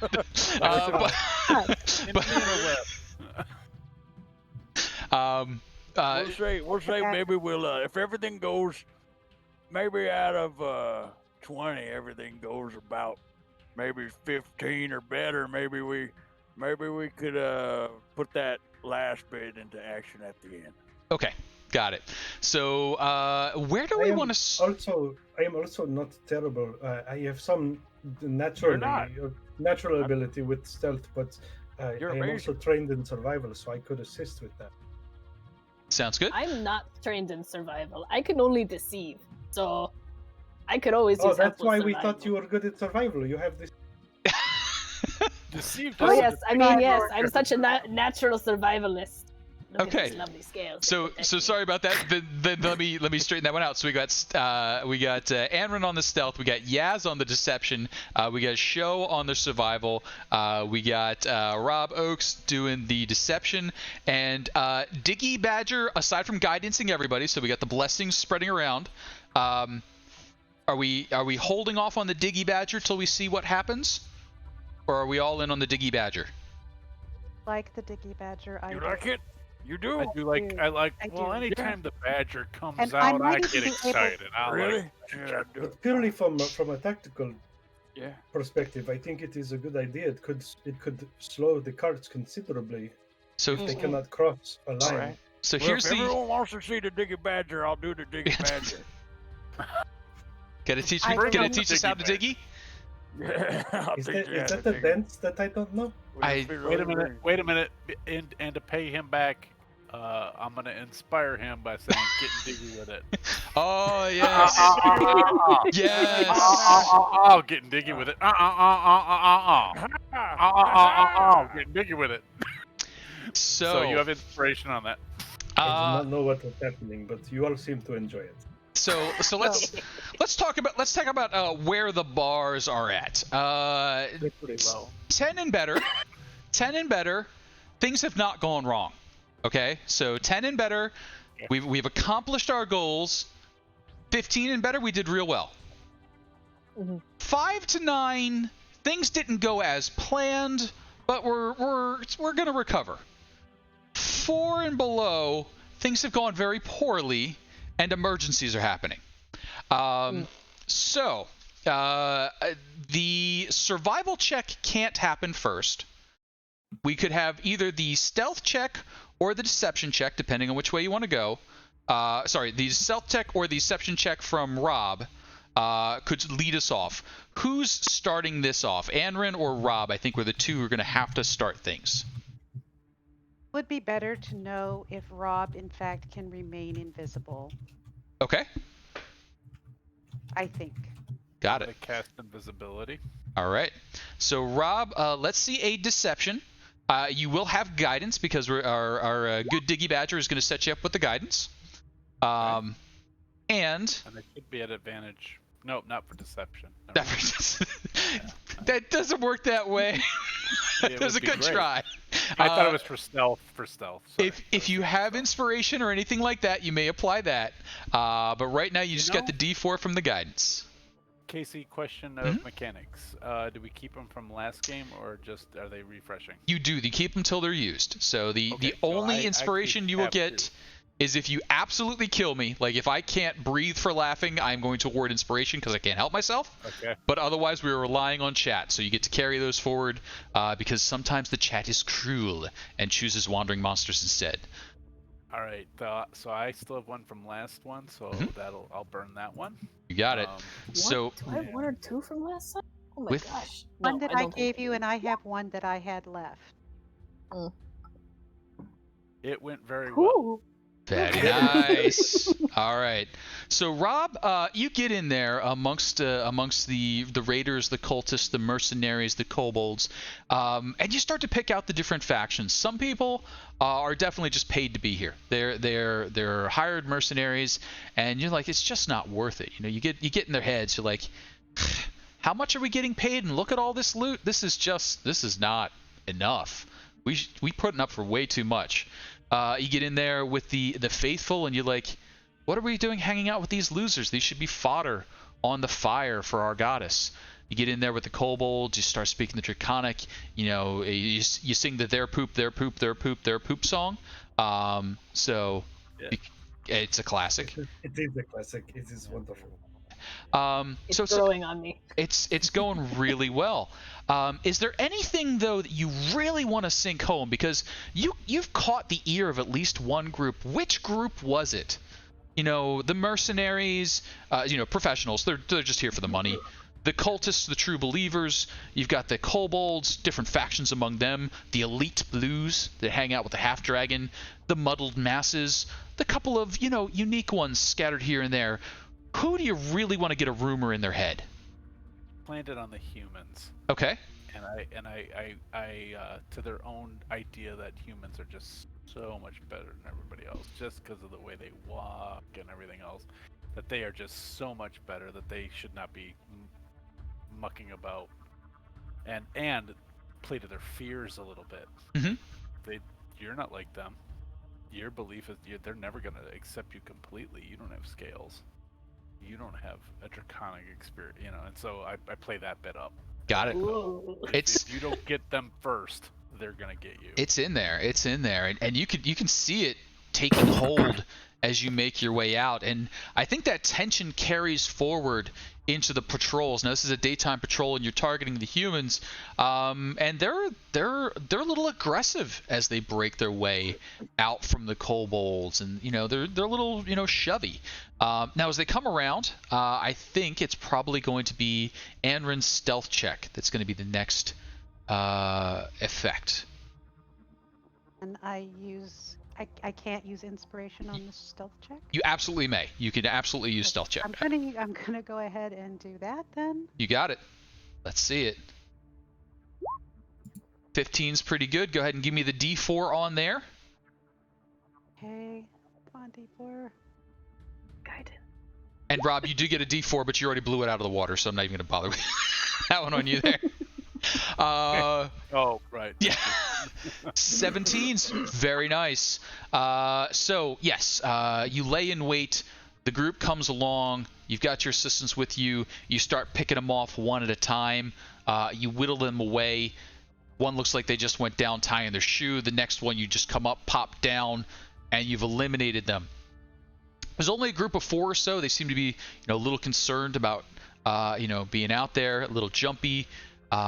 But now you need to set the trap, and I think we're going to go over to the survival set. But Anrin, was there any particular way that you wanted to lay this trap, cause these deaths, to assist in it? Is there anything that you were trying to set up specifically? I wanted to set up that it is very clear that the deaths were caused not by glaives, not by any tool that wasn't already being used by the kobold. So it would be really clear that this was a kobold death. And I don't know if we have anything to make it even look as if the Drake trackers were involved in this, but that would be nice. So you've definitely set it up so that would work. You used dagger, used the blunt end of your glaive, so it could easily be mistaken for slingstones rather than the blade of your glaive. You hit him with the butt end. But as far as the tracks for the drakes, that one I think we might have to go to the survival. But you've set up a good set there. If the survival check can make it out, get the right kind of prints in there, you can definitely get some teeth bites in, but I think we need to ask for our survival to see if that leads into it.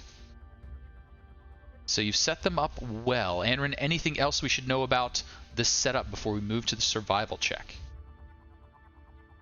Nope, that's as good as I've got right now. Okay, so the wounds are there, but now we need the tracks. Show. I will use the inspiration to make the survival check. Okay. And I will roll a d4 with it. Yeah. But that is a 13. That is a 13. Okay, we've made it up over the threshold. Anrin set some ambitious goals for you. And I think they may have just been a little too ambitious. I am abandoning the idea of the tracks. I can't pull that off. Okay. And the setup was there. It's just... I do have several kobold daggers and things that we collected yesterday. So I'm going to jab one into a body and leave it there, and break one and leave it with him. So there are bits and pieces about. You got it. So that all goes well. The scene is now set. We had to pull back a little bit on the scope of it, but I think now. I'm sorry, I just don't have the skill to pull off the tracks. Oh yeah. It is My still feet are so much bigger than. It was. I was overly ambitious. Gotcha. If we kill one of those drakes, though, we can cut off its feet and use them later. True. That is a great idea. Walk with them. Sounds good. We could make boots that They put wouldn't their do feet on the anything like bottom. that. The little- That's kinda morbid. Yas. Yeah, they just cannot turn into a drake. On the note of Yas, Yaz, I think it is now time to sell the experience. So we've got the setup, we've got the layout. Now we need to drive home. What is the story that this is supposed to be telling, and who is supposed to discover it? Or who are we trying to lead into this? Are the kobolds supposed to find this? Are the cultists supposed to find this? Humans. Preferably the humans, because it would hit harder for the humans, I think. If the kobolds found it, it'd be like, alright, yeah, but maybe they try to hide it. If the humans find it, they might try to make a bigger fuss. Okay. Sounds good. Do I have a way to... it is morning, so it's more likely that the humans would be on patrol. correct? Now the humans also carry noisemakers. There's just little whistles, blast a little whistle tweet out. Would I be able to pick a noise whistle from one the dead body? Or... Sure, absolutely. Okay. Yeah. Okay. So now let's find out if you can. So you're like, hey, this is a great idea, and you go like, whoo, and your face features are not quite the same as a human's, and maybe you're like, I'm just gonna chew on it a little bit. How about that deception roll, please? That this is a human in distress, tootly tooting, as they are being set upon. What? You have any more inspiration? Use inspiration. I have an inspiration. Okay, I use an inspiration. Okay. My patron tells me that I have an inspiration. And here we go. Praying has been working. All right. That's pretty good. We got a 16 to start. Let's see that D4 from the guidance. Okay. As our Diggy Badger gets diggy with it. 17, not bad. You give a little tootly toot as the Badger scampers away, off to do his thing. And yes, it seems like between all of this, there's a great deal of distrust. The humans drop back. Another patrol of 5 to 10 of them swing back to see what's going on. They come upon the scene. It looks like the kobolds have assaulted some of the humans. There's a lot of muttering going on and a lot of unease in the column, and it sort of ripples through them. Those in the rear find out first, and then it moves, as the gossip train heads along. Now, as all that's going on, and things sort of slow down, they don't halt because, the Scion Wrath will not tolerate them stopping. So as they start to slow down, there's just that crackle of lightning, and everybody gets back in motion again. As the half-dragon reasserts commands, get everyone sort of back in motion, pay attention to the prisoners. I don't care what just happened. Get it moving. I think our Diggy Badger is digging, or what is our Diggy Badger doing? Ready diggy. Okay. So now we didn't decide on a skill for our Diggy Badger. My thoughts are you could either be expertly predicting where the drivers might be going if you have some sort of land vehicle skill. You might be looking at the lay of the land, maybe sort of a nature-y sort of thing. Or give me a good idea here. You could just brute force it. Just dig as deep and as fast and as wide as you can. But that might be harder to hide. Yeah. I would say you're. Yeah, of course, the druid isn't proficient in nature. 'Cause it's always. He's not that kind of druid. Yeah. But that's looks knowledge nice. about nature, not like feeling nature. I feel nature. I feel it. What would I roll if I wanted to feel nature? That's just like insight, I say insight. Definitely insight. like what your gut's telling you about nature. My gut really goes with this. Insight, definitely. Ah. What do you think? When I was a young warforged, back in the other plane, I was always upset with myself because I really didn't understand nature, like the way it actually worked. But now I have a good. An old man once told me, "Go with your gut. Insight is the way to go." Or wise words, definitely. That has molded me into the person I am today. I have to give it to you because you made it almost all the way through that with a straight face. At the very, very end, you broke. I heard it just like escape, that little chortle, and you're like, I know this is crap, but I'm going for it. So yes, insight. Let's see it. I'm sorry, we've done a lot of advantages. The bardic inspiration, is that? Yes. That's an a D6. advantage. That is That's a just a D6. D6 at this point. Yes, that you can choose to roll if you wish. Then can I could cast a guidance on myself as well You could self. Badgers can't cast spells. if I do it beforehand. Before and then as a concentration for a minute.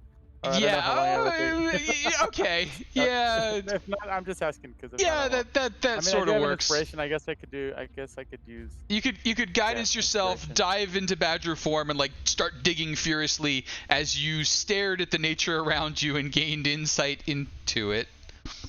Got it. Thank you, mighty Ed. I'll never forget you. My mentor. Wait a minute, I'm an old man now? Look at you! All right. I did. And you got a D4 in there, and then another D6 if you would like You it. got it. Might as well. I'll do a D4, 4, because yeah. All right, bringing it up to a 24. Yes, you managed to dig your tracks in the ground reasonably convincingly that these are just, a little bit larger than normal gopher holes, and as the wheels go into it, one side gets stuck, and 4 of the wagon wheels break. Now, the Scion Wrath is not willing to consider slowing down to repair. Chiquito, you did not use your bardic inspiration on that. If you want to add a d6, I don't know if it'll make any difference at this point, but you have Well, it. a 6 would get you up to 30, which is the next tier. So, if you would like to use it, it is possible. I am feeling a bit dicky with it. No. Okay. So only 4 of the 20 wagons have taken damage. Scion Wrath is not willing to consider slowing down. No time for repairs, and really they don't care about these wagons so much. Some of the prisoners are forced to assist in transferring goods from one wagon to another, everything on the broken ones slapped on top of others, a few heavier items left behind, and then they get it moving once again. But you have successfully slowed down the column considerably and raised serious questions in amongst them. That does take you the better part of the day, and we do head into evening from there. If you wish to take additional activities this evening, that's going to be pushing yourselves pretty hard. You're going to be at risk of earning a level of exhaustion. Does anyone wish to push it this evening, or are you okay to get yourselves settled in for a little bit? I think we are okay to rest. We've slowed them considerably, and we're not yet at. Sounds good. Very good. Work, y'all. Got it. Very well done. So, you get your bit of rest in. They push on a little bit further, but you're just resting at this point. You've now fallen back. You're able to amble along. They don't really make any time on you. And when you awake, you do so refreshed. There's a definite mood change in the column. You can see that where there was some mingling, the kobolds would pass through the humans to get to the food line. Now, no, it's not happening. They are 2 distinct groups separated from one another. If a kobold tries to walk through a crowd of humans, that crowd of humans tightens up. If a human tries to walk through a crowd of kobolds, they're probably coming out bloody and bitten. It is just not a good scene in there. You can hear the shouts, the lightning bursts, the commands from the half-dragon Scion Wrath are much more frequent. Give me a quick... Does anyone have any cartography, navigation, map-making, wanderer background, anything like that that would help with keeping track of where you are in the world? And then you're a far traveler, yes? Give it a look. There you go. Get you now. The far traveler, does that have anything to do with it? Far traveler. Maps or?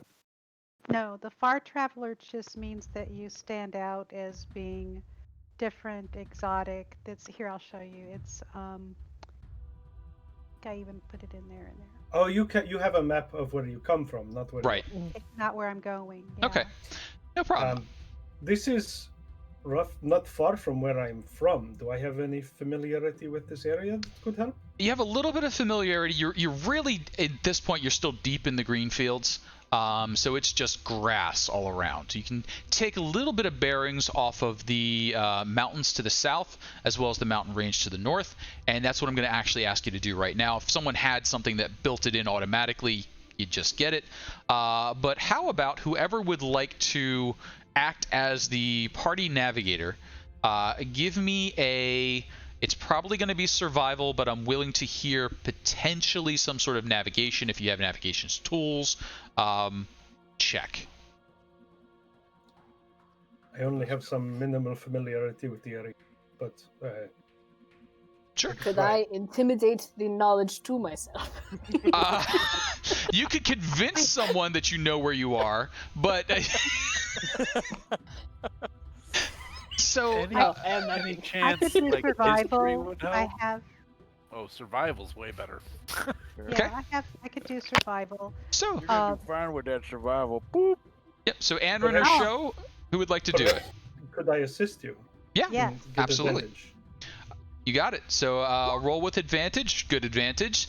17. You realize as they set out, they're no longer curving to the south. They're heading more east than they were before. They've changed their path.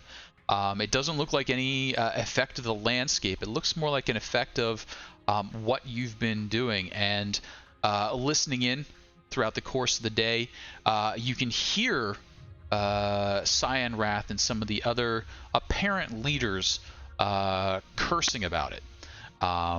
They seem to have changed their plans. Now, it is a new day. What sort of hijinks are you up to today?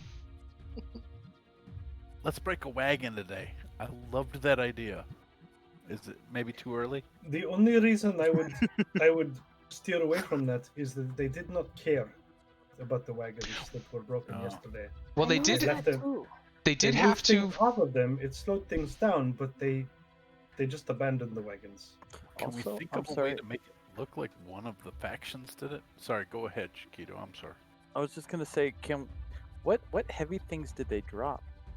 So primarily it was tools. So a lot of farm implements, scythes, that sort of thing, where they have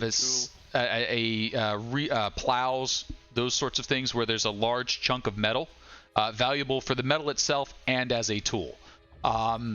Most of the furniture has been discarded at this point. The fancy stuff torn off of it. Only a few pieces remain that are obvious art pieces. They're worth something for the furniture they are. Otherwise, they seem to just be stripping off bits of metal, anything shiny. Mirrors, of course, are silvered, that sort of stuff. But that was an emergency dump, what they just did back there. So there's probably still some valuable stuff in the grass that they just couldn't keep anymore because it was too heavy. What if we collected some of the more valuable pieces and tried to place it on some of our victims to make it look like they have gone to enrich themselves? Okay. I love that. Sure, absolutely. You could definitely go back. You probably want to break off a few sickle heads, or take a few pieces of iron, stuff them, in their clothes like they're trying to hide it. The things that are hand carryable or not too heavy in and of itself, they could look like they're smuggling around.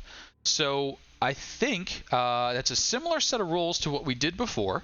With the add-on there of that deception being the goal.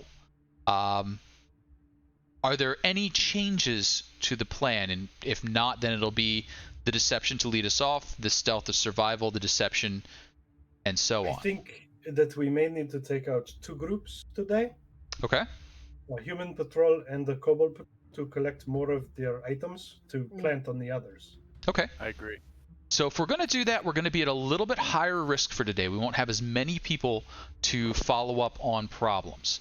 And then what that means is that our difficulty will go up a little bit. We'll be looking at a 12 because we're splitting the effort, whereas the 10 was before. And I'll need to know who's getting the odd person for the effort, or you can hang in the background. So we also are not doing the badger or the sneaking in, so we could team up and help each other. You got it. Yep. And I'm also gonna just walk over to Chiquito and say, "Look, Good morning. good morning. So it was really nice of you yesterday to, give us that little bit of help from nature. I was wondering if maybe before we started again, you could help me Actually, out. I did it last night. I was kind of gonna be a little surprised. Let's just assume, as long as I don't blow I mean, I waste all my spells. Now let's talk I, about consent. Now, as long as I don't waste all my spells, I'll be making sure everyone gets 10 good no, berries. I Everybody. wasn't even talking about the good berry, although I Well, do here you go. Anyway, whatever. Thank you. I was actually hoping you would bless me with the nature blessing that you gave me yesterday to help me do really good on my job today. To guide you. I'll definitely do it when the time's right. All right, you get yo. All right, I'll I'll give you a little. I'll do it one right now, though, if you like. No, don't overdo it. You know, Now, we don't want no. Observing everyone's abilities over the last few days, I am impressed, but I have come to realize some things. Anren, you are better at survival than I am. And so perhaps you should do that role, take that position. Would appreciate the support that you could provide for that. And I will happily assist. But perhaps someone else is good at the stealth part. Well, I'm pretty stealthy. Pretty sneaky. I'm pretty stealthy. On a 1 to 5, I'm like a 4. I mean, So let's talk about what roles I'm gonna need. So we're attacking 2 groups today. So if we're doing 2 groups today, I'm gonna need 2 stealth rolls basically to do the sneak up and take out, and then so 1 for each group, so a stealth roll on either side, and then we're going to need either a deception or survival to set it up, and then you could hold that last person in reserve to try and help out on either side as a cleanup. So if things start going bad, they can dive in to help one side or the other. So my idea is we're probably going to need a stealth roll from 2 different people that leads off. We'll need a survival or deception as the setup, and then the third person can back cleanup depending on if it goes good or bad. Chiquito, are you skilled in survival? I'm okay. I'm not the best, but I'm not the worst. But I mean, if it's any more like sneaking up, I mean, I could be whatever I want a bit. If I want to be sneaky, I could be a bit more sneaky. If I could be a more, besides. So maybe you are best to do to help Or if someone yeah, falls I'll short. help. Yeah, definitely. And I could give you as much insight I could give on the situation as well. You do love your insight, I know. I do. I know I could tell from that statement that you agree with me and you're being super sincere, and I appreciate that. It's true. It's I true. was actually. So daytime, humans are out on patrol first. So for the human stealth, this is going to be the person who's taking out the humans. Who is doing that effort? Now, if you double up and you want to stealth the same person again, that person risks exhaustion, because this isn't just really one stealth check. This is a whole Splinter Cell assassination sequence that you're going through here. So who is doing daytime stealth? I'm very stealthy. I am not super take-outy. That's okay. You can slowly whittle away at their willpower until they just fall over in front of you. It's the stealth roll that will make or break it. Metagaming out. That guidance. Yeah, so probably realistically it would be a sleep spell. It would be a stealth sleep spell, and then eliminate them. Would be the probable mechanics that I would think you would come up with. That worked pretty well last time. You guys want me to try that then? If you feel comfortable, yeah. All right. All right. Give it a stealth roll here. Daytime stealth. Wait. Before... I get a 1d4. You get a 1d4. Yep. Am I with Oaks or? You're all sort of keeping an eye on each other at this point. So this is a team effort. Oh, okay. Okay. Why is this happening? There we go. There you go. Okay, 20. Awesome. So you drop them, no problem. You get in position. You wait for the right grouping. You hit them with the sleep spell. They all drop. You don't even really have to pick them off one at a time, which was your backup plan. They're down. They're out. It's taken care of. Now, somebody's going to prep the scene. And for this, then we're looking at either a survival or deception to kind of set the tracks, plant the evidence. Who's doing the daytime survival deception check? Daytime is the humans, right? Daytime is on the humans. Okay, I could do it because I could do a tiny nibble. Just a little bite. A little Yes. bite on the ankles. Yeah, little bites. Little bites. I have the draconic teeth. See, and so I feel I could do that. Just a little eager to start tearing into people, but that's fine. Would you consider? No. Would you consider that more deceptive, more survival, maybe even intimidation? What would you consider that? I would say deception because I mean Sure. I'm not a kobold, but I'm Yeah. trying to pretend to be. You don't eat that dainty. I don't So eat dainty. I take big chunks. so let's go ahead and see that deception. Okay. I'll bite her. Can I assist that with a survival check? To Not help with not the yet. team? You could Okay. you can come in after that if we need to bat cleanup. Okay. Patron, did I have any more inspiration or no? I think you've used it. I think I've used it. Okay, yeah. Thank you, patron. Oh, I'm sorry. I hit Don't- twice. Totally But you fine rolled a either 20. way. You got the 20 Wow. first. Hella rolls, though. You know, you needed to get it. Hold on. You did quite well. So the evidence has been planted. The kobolds obviously did this. It was an aggressive attack on the humans by the kobolds. Very, very obvious. Your patron And is with you. you can Yes, they are. you can hear the consternation, the arguments, the fights breaking out in and among the column once these are discovered. Now, question: do you wish whoever's the floating person at this point to double down on this and try and go for another success, piling on top of this success already, or do you want to hold for the nighttime efforts? Question: would that take out more? No, That or would- would that just make That would even that more? would start this would start up an actual a full-on brawl, basically.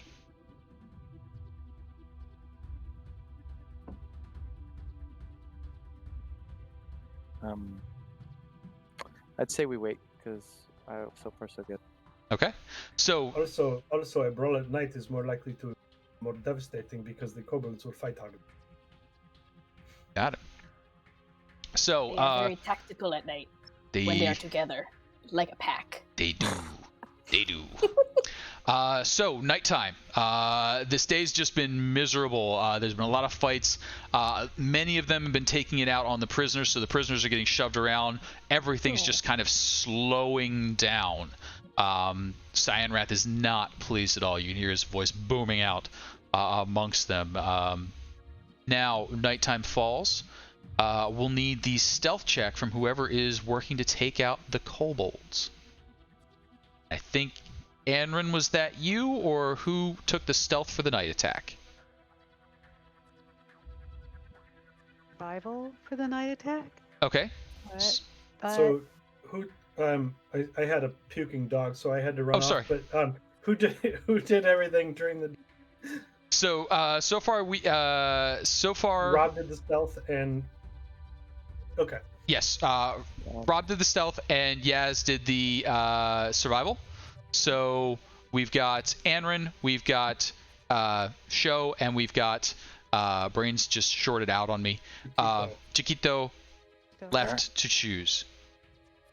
So who amongst the three of you would like to handle the stealth or some other ambush tactic that I haven't considered yet? I can try it, but I'm not very good at it. I have some natural ability, but I'm not great. Maybe Chiquito, you are best at this, and then I will take over the cleanup position. Okay, a bit more of the stealth, I guess. Well, I guess now I'm gonna have to go. Give me a second. Maybe that's good. Maybe if we want to roll something else first. Well, okay. I'm gonna go through my list to see which one is gonna help me out the most. I don't know. I'm already not too bad. I guess I'll Lurking- just do it. Sure. Stealth check. Let's see it. 12's the number we want to see better than. You're gonna do find me. Okay.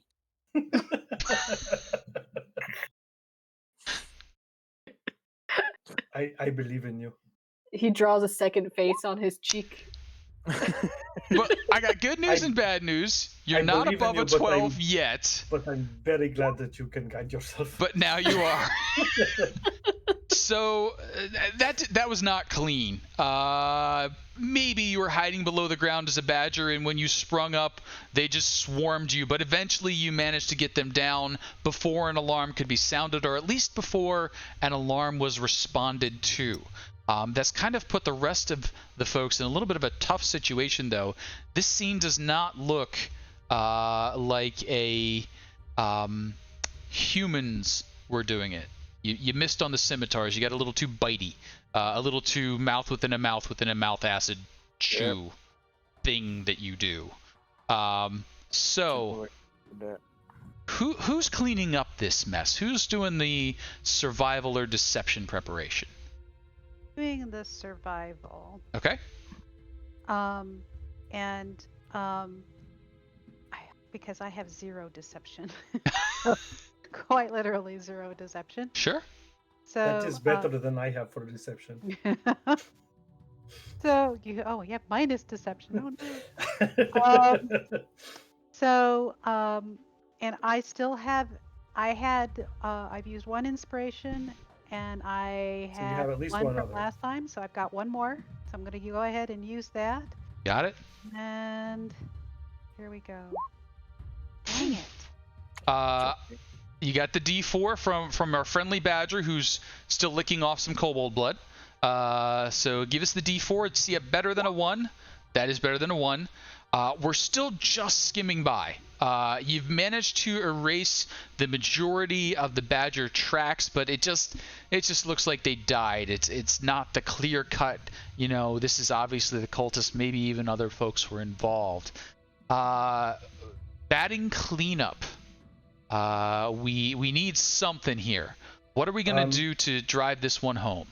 Well, I was particularly interested in collecting some of the paraphernalia of these groups all day. So I am going to do a follow-up survival, and part of this is I'm going to take the scimitars that I collected from the humans this morning and leave them in some of these bodies.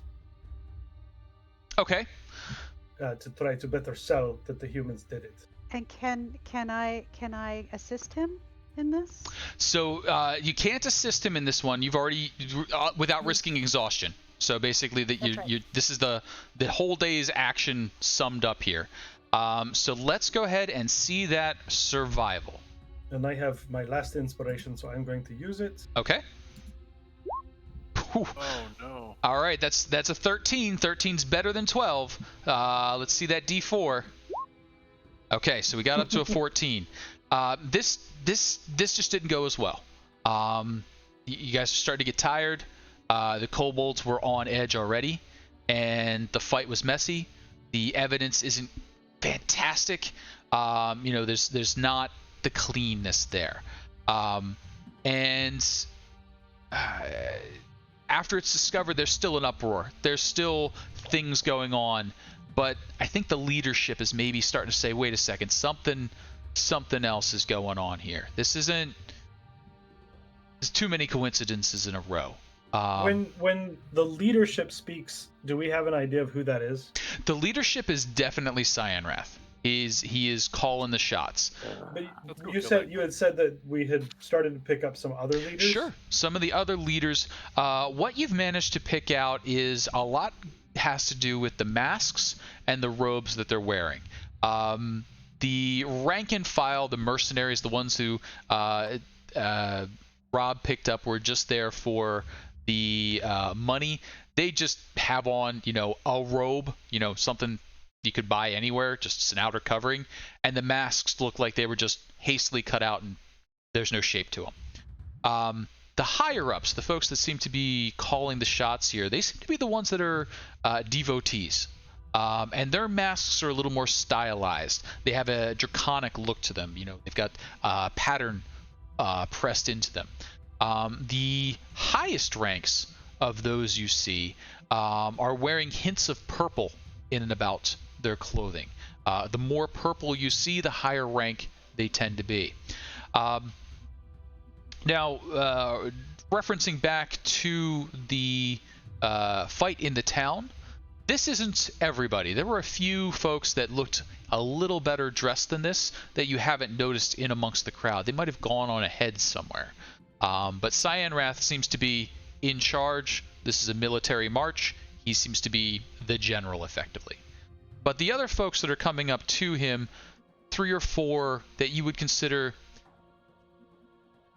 maybe you would call them the priests, the leaders of the faithful, that sort of thing, are in the discussion. They all appear to be human, and there's men and women, 2 and 2. A little bit of purple about them. You haven't identified them by name, but you also realize that no one seems to be using names. It's all, you there. So you've got an idea of the 4 the leadership. You've got Cyan Wrath. You've got his elite troop of 15 to 20 blue kobolds, and then the rest scattered about. Do we want to try for assassination?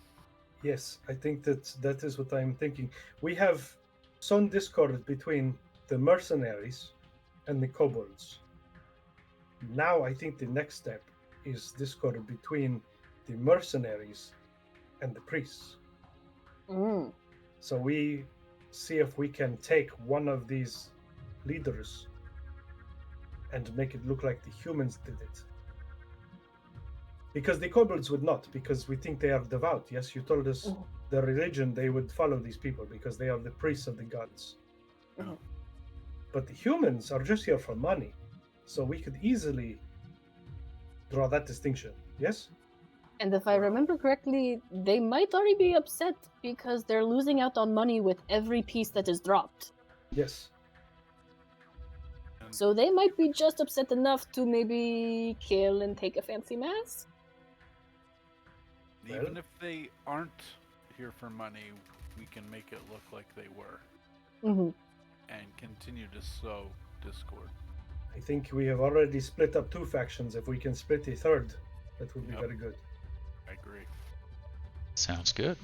So night falls, you get your rest, sun rises.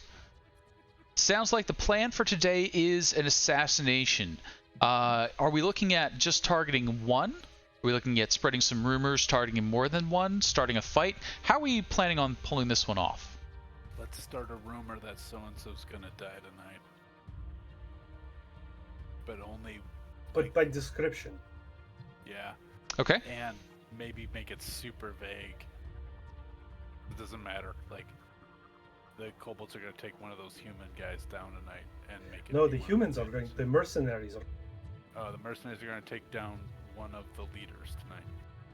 Okay. If we plant that among the kobolds, perhaps they take it to the priests. That would be good. I can do the invisibility draconic again. Okay. Maybe. Just so that we have an idea of what we've taken out. Maybe, obviously, they're starting to kind of fight each other, but numbers-wise, that you said they were what? How many did they start with? So they were about 200. They were about 200. Right now? You've dropped somewhere in the neighborhood of 20 of them at this point. So they're down at 180. Now that means there are fewer of them than there are of those marching, but they are resting as they go. The ones on the march are at mechanically 3 to 4 levels of exhaustion, so they are just barely able to keep moving. They are almost useless for anything else. If they were to get much worse, they would slow down, and that's the only reason they're not being driven harder, because they would start to lose movement speed. The troops are, going ahead a little bit, resting, riding on the carts, riding on their horses, taking the breaks that they don't give to the villagers. So you've got about 180 or so between kobolds, raiders, and so on. That's a rough count. Casey, do we have any idea of how many humanoid captives there are? there are about 300 humanoid captives, roughly, but only about 200 of those are adults. So there are children being carried, being escorted along that I'm not including in the count there. But they're getting driven to exhaustion too. They're getting driven to exhaustion too, and that's one of the things that's causing the adults to be so exhausted. Yeah. They're carrying children, they're helping the elderly along. Oh, I didn't quite hear you, Maureen. Give it a tap. I haven't. Oh, Did it work? there you go. You're good. Okay. I have another question. Mhm. So you were talking about the horses earlier. Yes.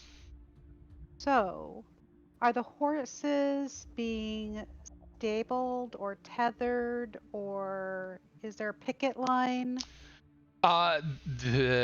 We are beyond my knowledge in horses here. I would like to say that whatever is the appropriate thing happening is happening. A picket line A would picket probably line. be the appropriate thing that would be happening right now. Yes. Sorry, that is where I go whoop. Don't know. So I assume the horses get taken out of their cart harness. They get their feet Tethered nailed down. kind of no, they get their harnesses tied to a picket line. Yep. And then they're all sort of like strung out along the picket line, and they have food and they have water, and somebody can take a horse from the picket as they need it. You got that's Put them back. Yes, that is what is happening. Now it's happening at forced march speed, and they're not sparing the horses. So they're probably taking some shortcuts that for the health of the horses you shouldn't do. But whatever those shortcuts are, that's what they're doing. But yes, there are horses. There's in the neighborhood of 30 total animals. There's not fantastic horses. These are draft horses. These are farm animals. There's actually some cows and bulls masquerading as horses. Excuse me a second. I'm going to throw my large cat out the door, but I can still hear you. So please ask any questions you have. So here's a thought. Okay. The horses are an advantage for the captors. They can also potentially be a huge distraction if we were to start an animal stampede. And that would make the assassination attempt slightly easier.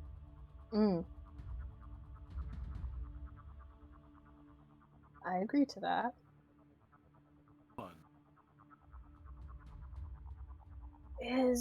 Since we've decided to kind of focus our attention on the mercenaries and leaders, would we have noticed that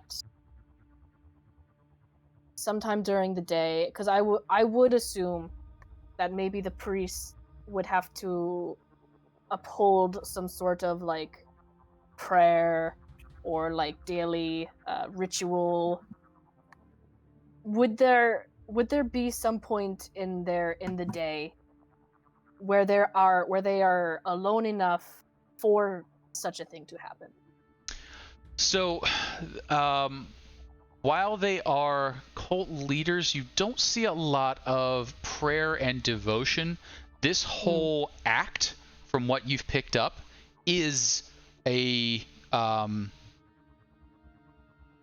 an act on behalf of what they believe their god to be. So how about a quick religion check from you? Yeah,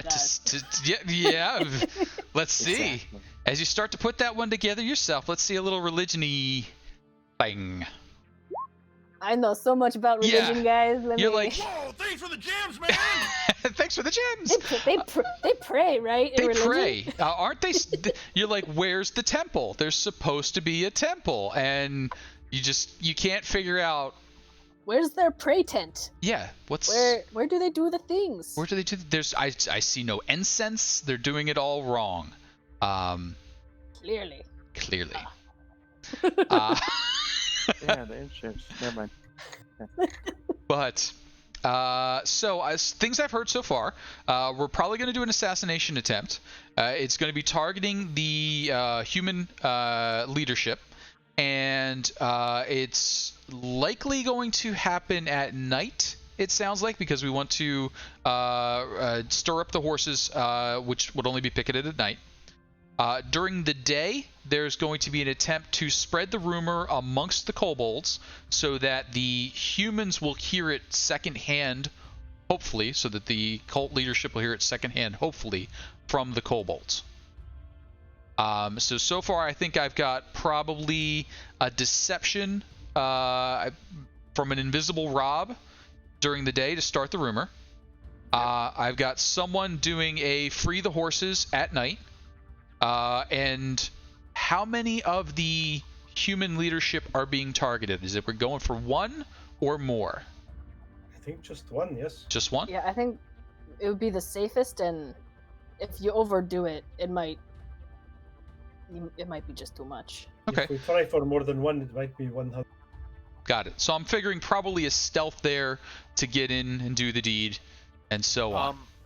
I'm gonna write during the day. I'm gonna write on a piece of paper because I think I have some paper. Okay. I'm gonna write. She disapproves in Draconic on a piece of paper. Okay. And I'm gonna hand it to whoever's the assassins, and I'm gonna say, if you have a chance, put this on them. I don't know if we're gonna try it from a distance, but if it's a close-up job, let's try to get this on them. So explain to me what that's trying to do, because that sounds... Because I thought we were trying to pin this on the non-religious mercenaries. Yep. But Are we just so I also heard you say that they were getting a little suspicious that it was Okay. outside. So I thought, why not create a whole shit ton of confusion? Got it. I got getting religious with it as well. Okay, additional confusion. Yep. If we're going in close and personal, I don't think this will work, but what the hell? Just a piece of paper. In Draconic, she disapproves. Okay. Stick it on them if you get close. So, is there any other big goals that we want to add? Otherwise, we'll start finding out how the day goes.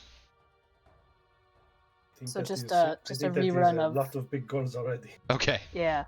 All right. So just a rerun of like who's doing who, maybe just for clarity and Sure. make sure that So we're in the right spot. I think we're gonna start off with an invisible Rob doing a deception, sneaking in, and spreading rumors. After that, we're gonna be waiting till nightfall. At nightfall, somebody or some pair of people are going to be working on the horses, and then somebody or some pair of people are going to be working on the assassination. So the goals I have are probably Rob spreading the rumors, because I think he's the only one who's got that skill set and invisibility down. Someone to break up the picket line and set the horses loose, and then somebody to do the assassination. All right. I could.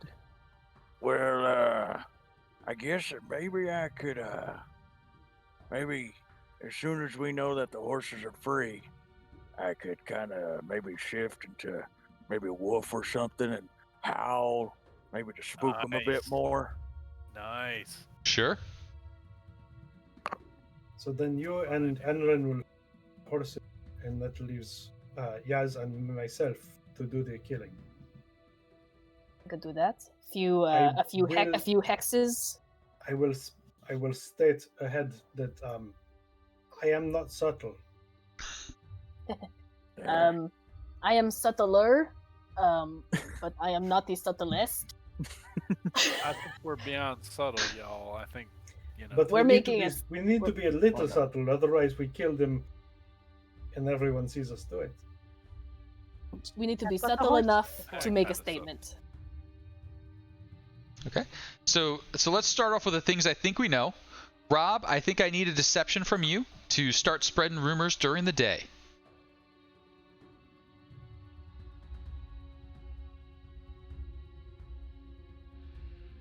You're gonna be okay. Oh, very nice. Yeah, that rumor actually starts and lands.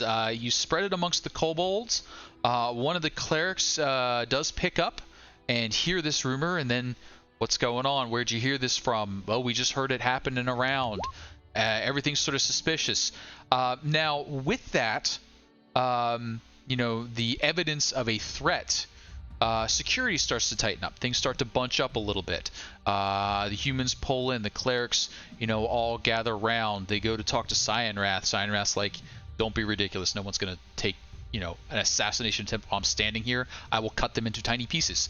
But, there's a, hey, if anybody has a problem, feel free to leave now without pay. Otherwise, shut up and do what you're told. You hear that all that tension is building up in there. Now, step number 2, night falls, picket line is set, horses are out there, and I think it's time for stampede. I heard wolf form and howl, and I think I heard sneak up on the horses and set them free. Anrin, was that your sneak up on the horses and set them free? It is me, yes. Okay. And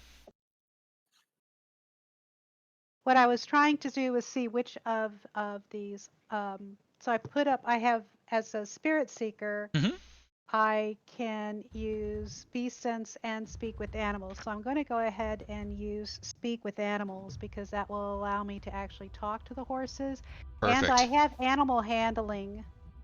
I have proficiency in animal handling. Okay. So I'd like to use that too. Yes, please. So go ahead and give me the animal handling roll. I will decrease your difficulty because basically you can tell the horses to, please be quiet and stand still while you get them undone and ready.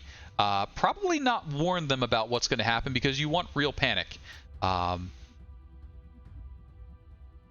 So let's go ahead and see an animal handling roll. You crush it. You get all the traces undone. They're all basically free and just standing there calmly. You've talked them down. You've got them in a good mood. And then I think it's wolf howl time. This setup is perfect. Basically, Anrin, you could have just now told them to run, but we want real chaos happening, I think. So, now for the wolf howl, I'm thinking probably intimidation. But what are you thinking there? Insight. Yeah. I'm not. That may not fly this time. Definitely perception. Maybe not so much. I'm willing to hear performance, perhaps, but maybe survival, because it is part of the wolf's survival tactic to hint to the others and control the herd. Also, the horse's survival tactic to go running away. So maybe survival. I mean, I could just yell run, but I'm trying to be extra howly. Extra howly. I'm gonna eat ya. Okay. Hi, bitch. I'm gonna wear your face. I'm gonna go. Hey, listen. I regret telling you that.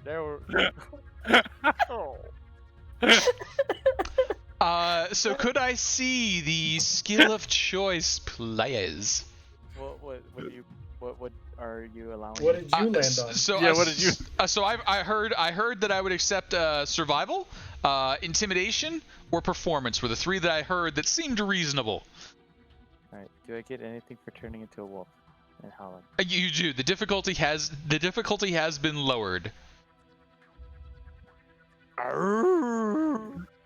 Oh yeah. Nice. So far you are just crushing this. The horses break and run.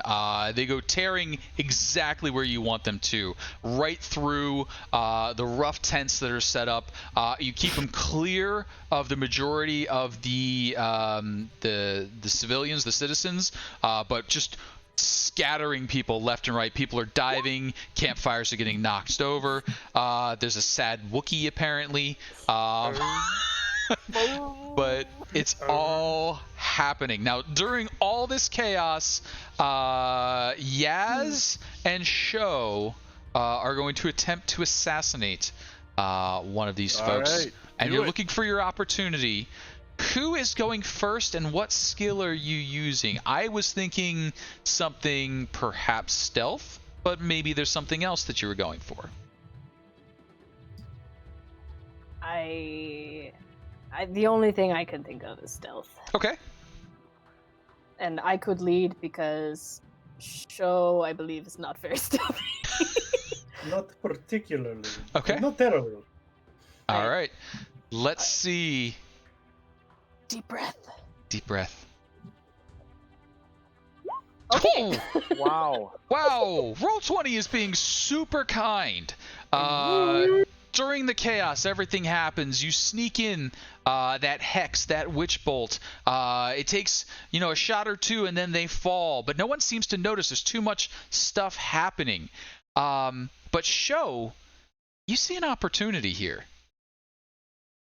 One of the other leadership is up and moving about, and you've got a chance here.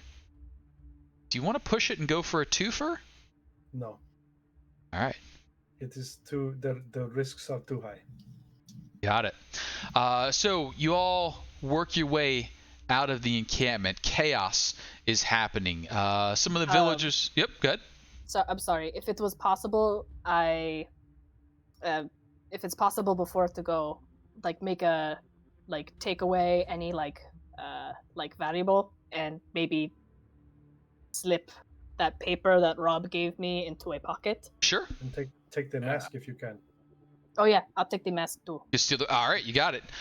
You get the mask, and this is actually a fairly nice piece of leather work. You can see that some effort went into it. It's still something you could roll up and tuck away and hide. It's not like a big garish mask, but when put on, it looks like you've got some draconic features. Highlights the cheekbones, gives you a nice set there. Now on you, it looks a little odd because it's kind of flipped up. But hey for other folks, those that have a nose instead of a snoot, you're good. So congratulations, you have stalled the forward movement of the camp. After this chaos settles, control is regained. They see the trouble that's been happening. The camps are divided entirely. Now, on one side will be the kobolds. On the other side will be the humans. No, you're not crisscrossing sides. I don't want to hear about it. You've got your own campfires. We're going to march. We've got a day's travel to go. And you hear this booming out from Cyan Rath's voice. We're going to go to the hatchery. We're going to stop there. We're going to sort this all out. And a lot of people are probably going to die because of this. And that's what's going to happen. And when he says a lot of people are going to die, he's looking primarily towards the mercenaries. He's like, whichever one of you is causing this, I'm going to eat you. There we go. It worked. So, yeah, they seem cross, but from what they're announcing, there's somewhere else that they're planning to get to tomorrow, where they can hole up for a bit. Now they're on the outskirts of the Badlands. They haven't really headed towards the area. You've stopped them too soon. So this must be a plan B. About a day away, they seem to have a hideout, stronghold of some sort that they refer to as the hatchery. And Casey, can you show us on the map where we are roughly? Sure. So right down here,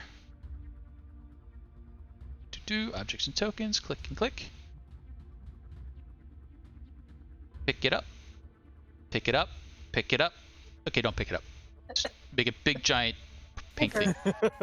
That's Wow, we didn't go that far. The hatchery was very close.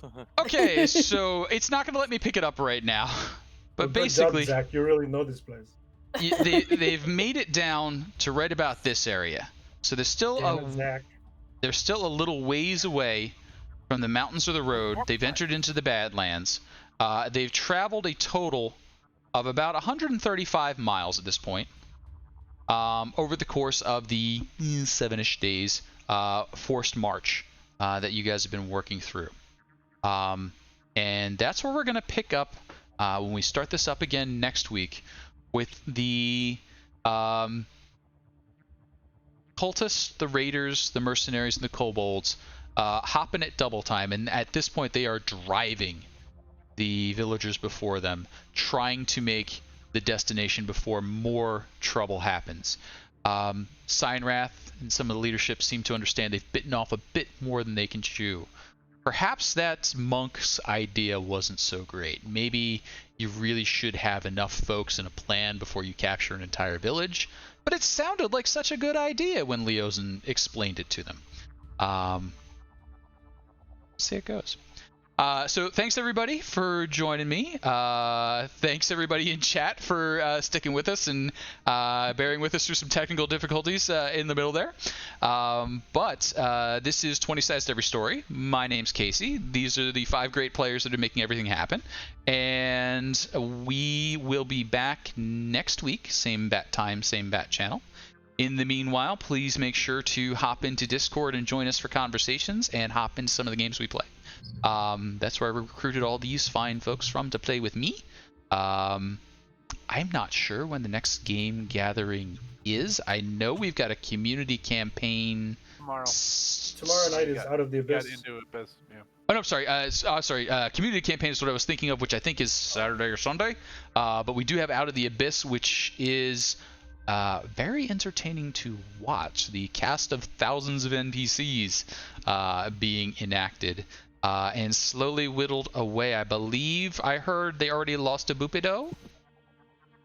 No, we don't know that. We don't know that he's lost. Okay. We're hopeful that he isn't. Okay, so no confirmed deaths yet. My Out of the Abyss experience was a little more insta-kill. We lost a lot of NPCs. A lot. We haven't actually left the first location yet, so... I'd like to say that we left the first location before we lost a lot of NPCs, but it didn't go down that way. Like, just... we didn't make friends. We just didn't. But join us tomorrow night for Out of the Abyss.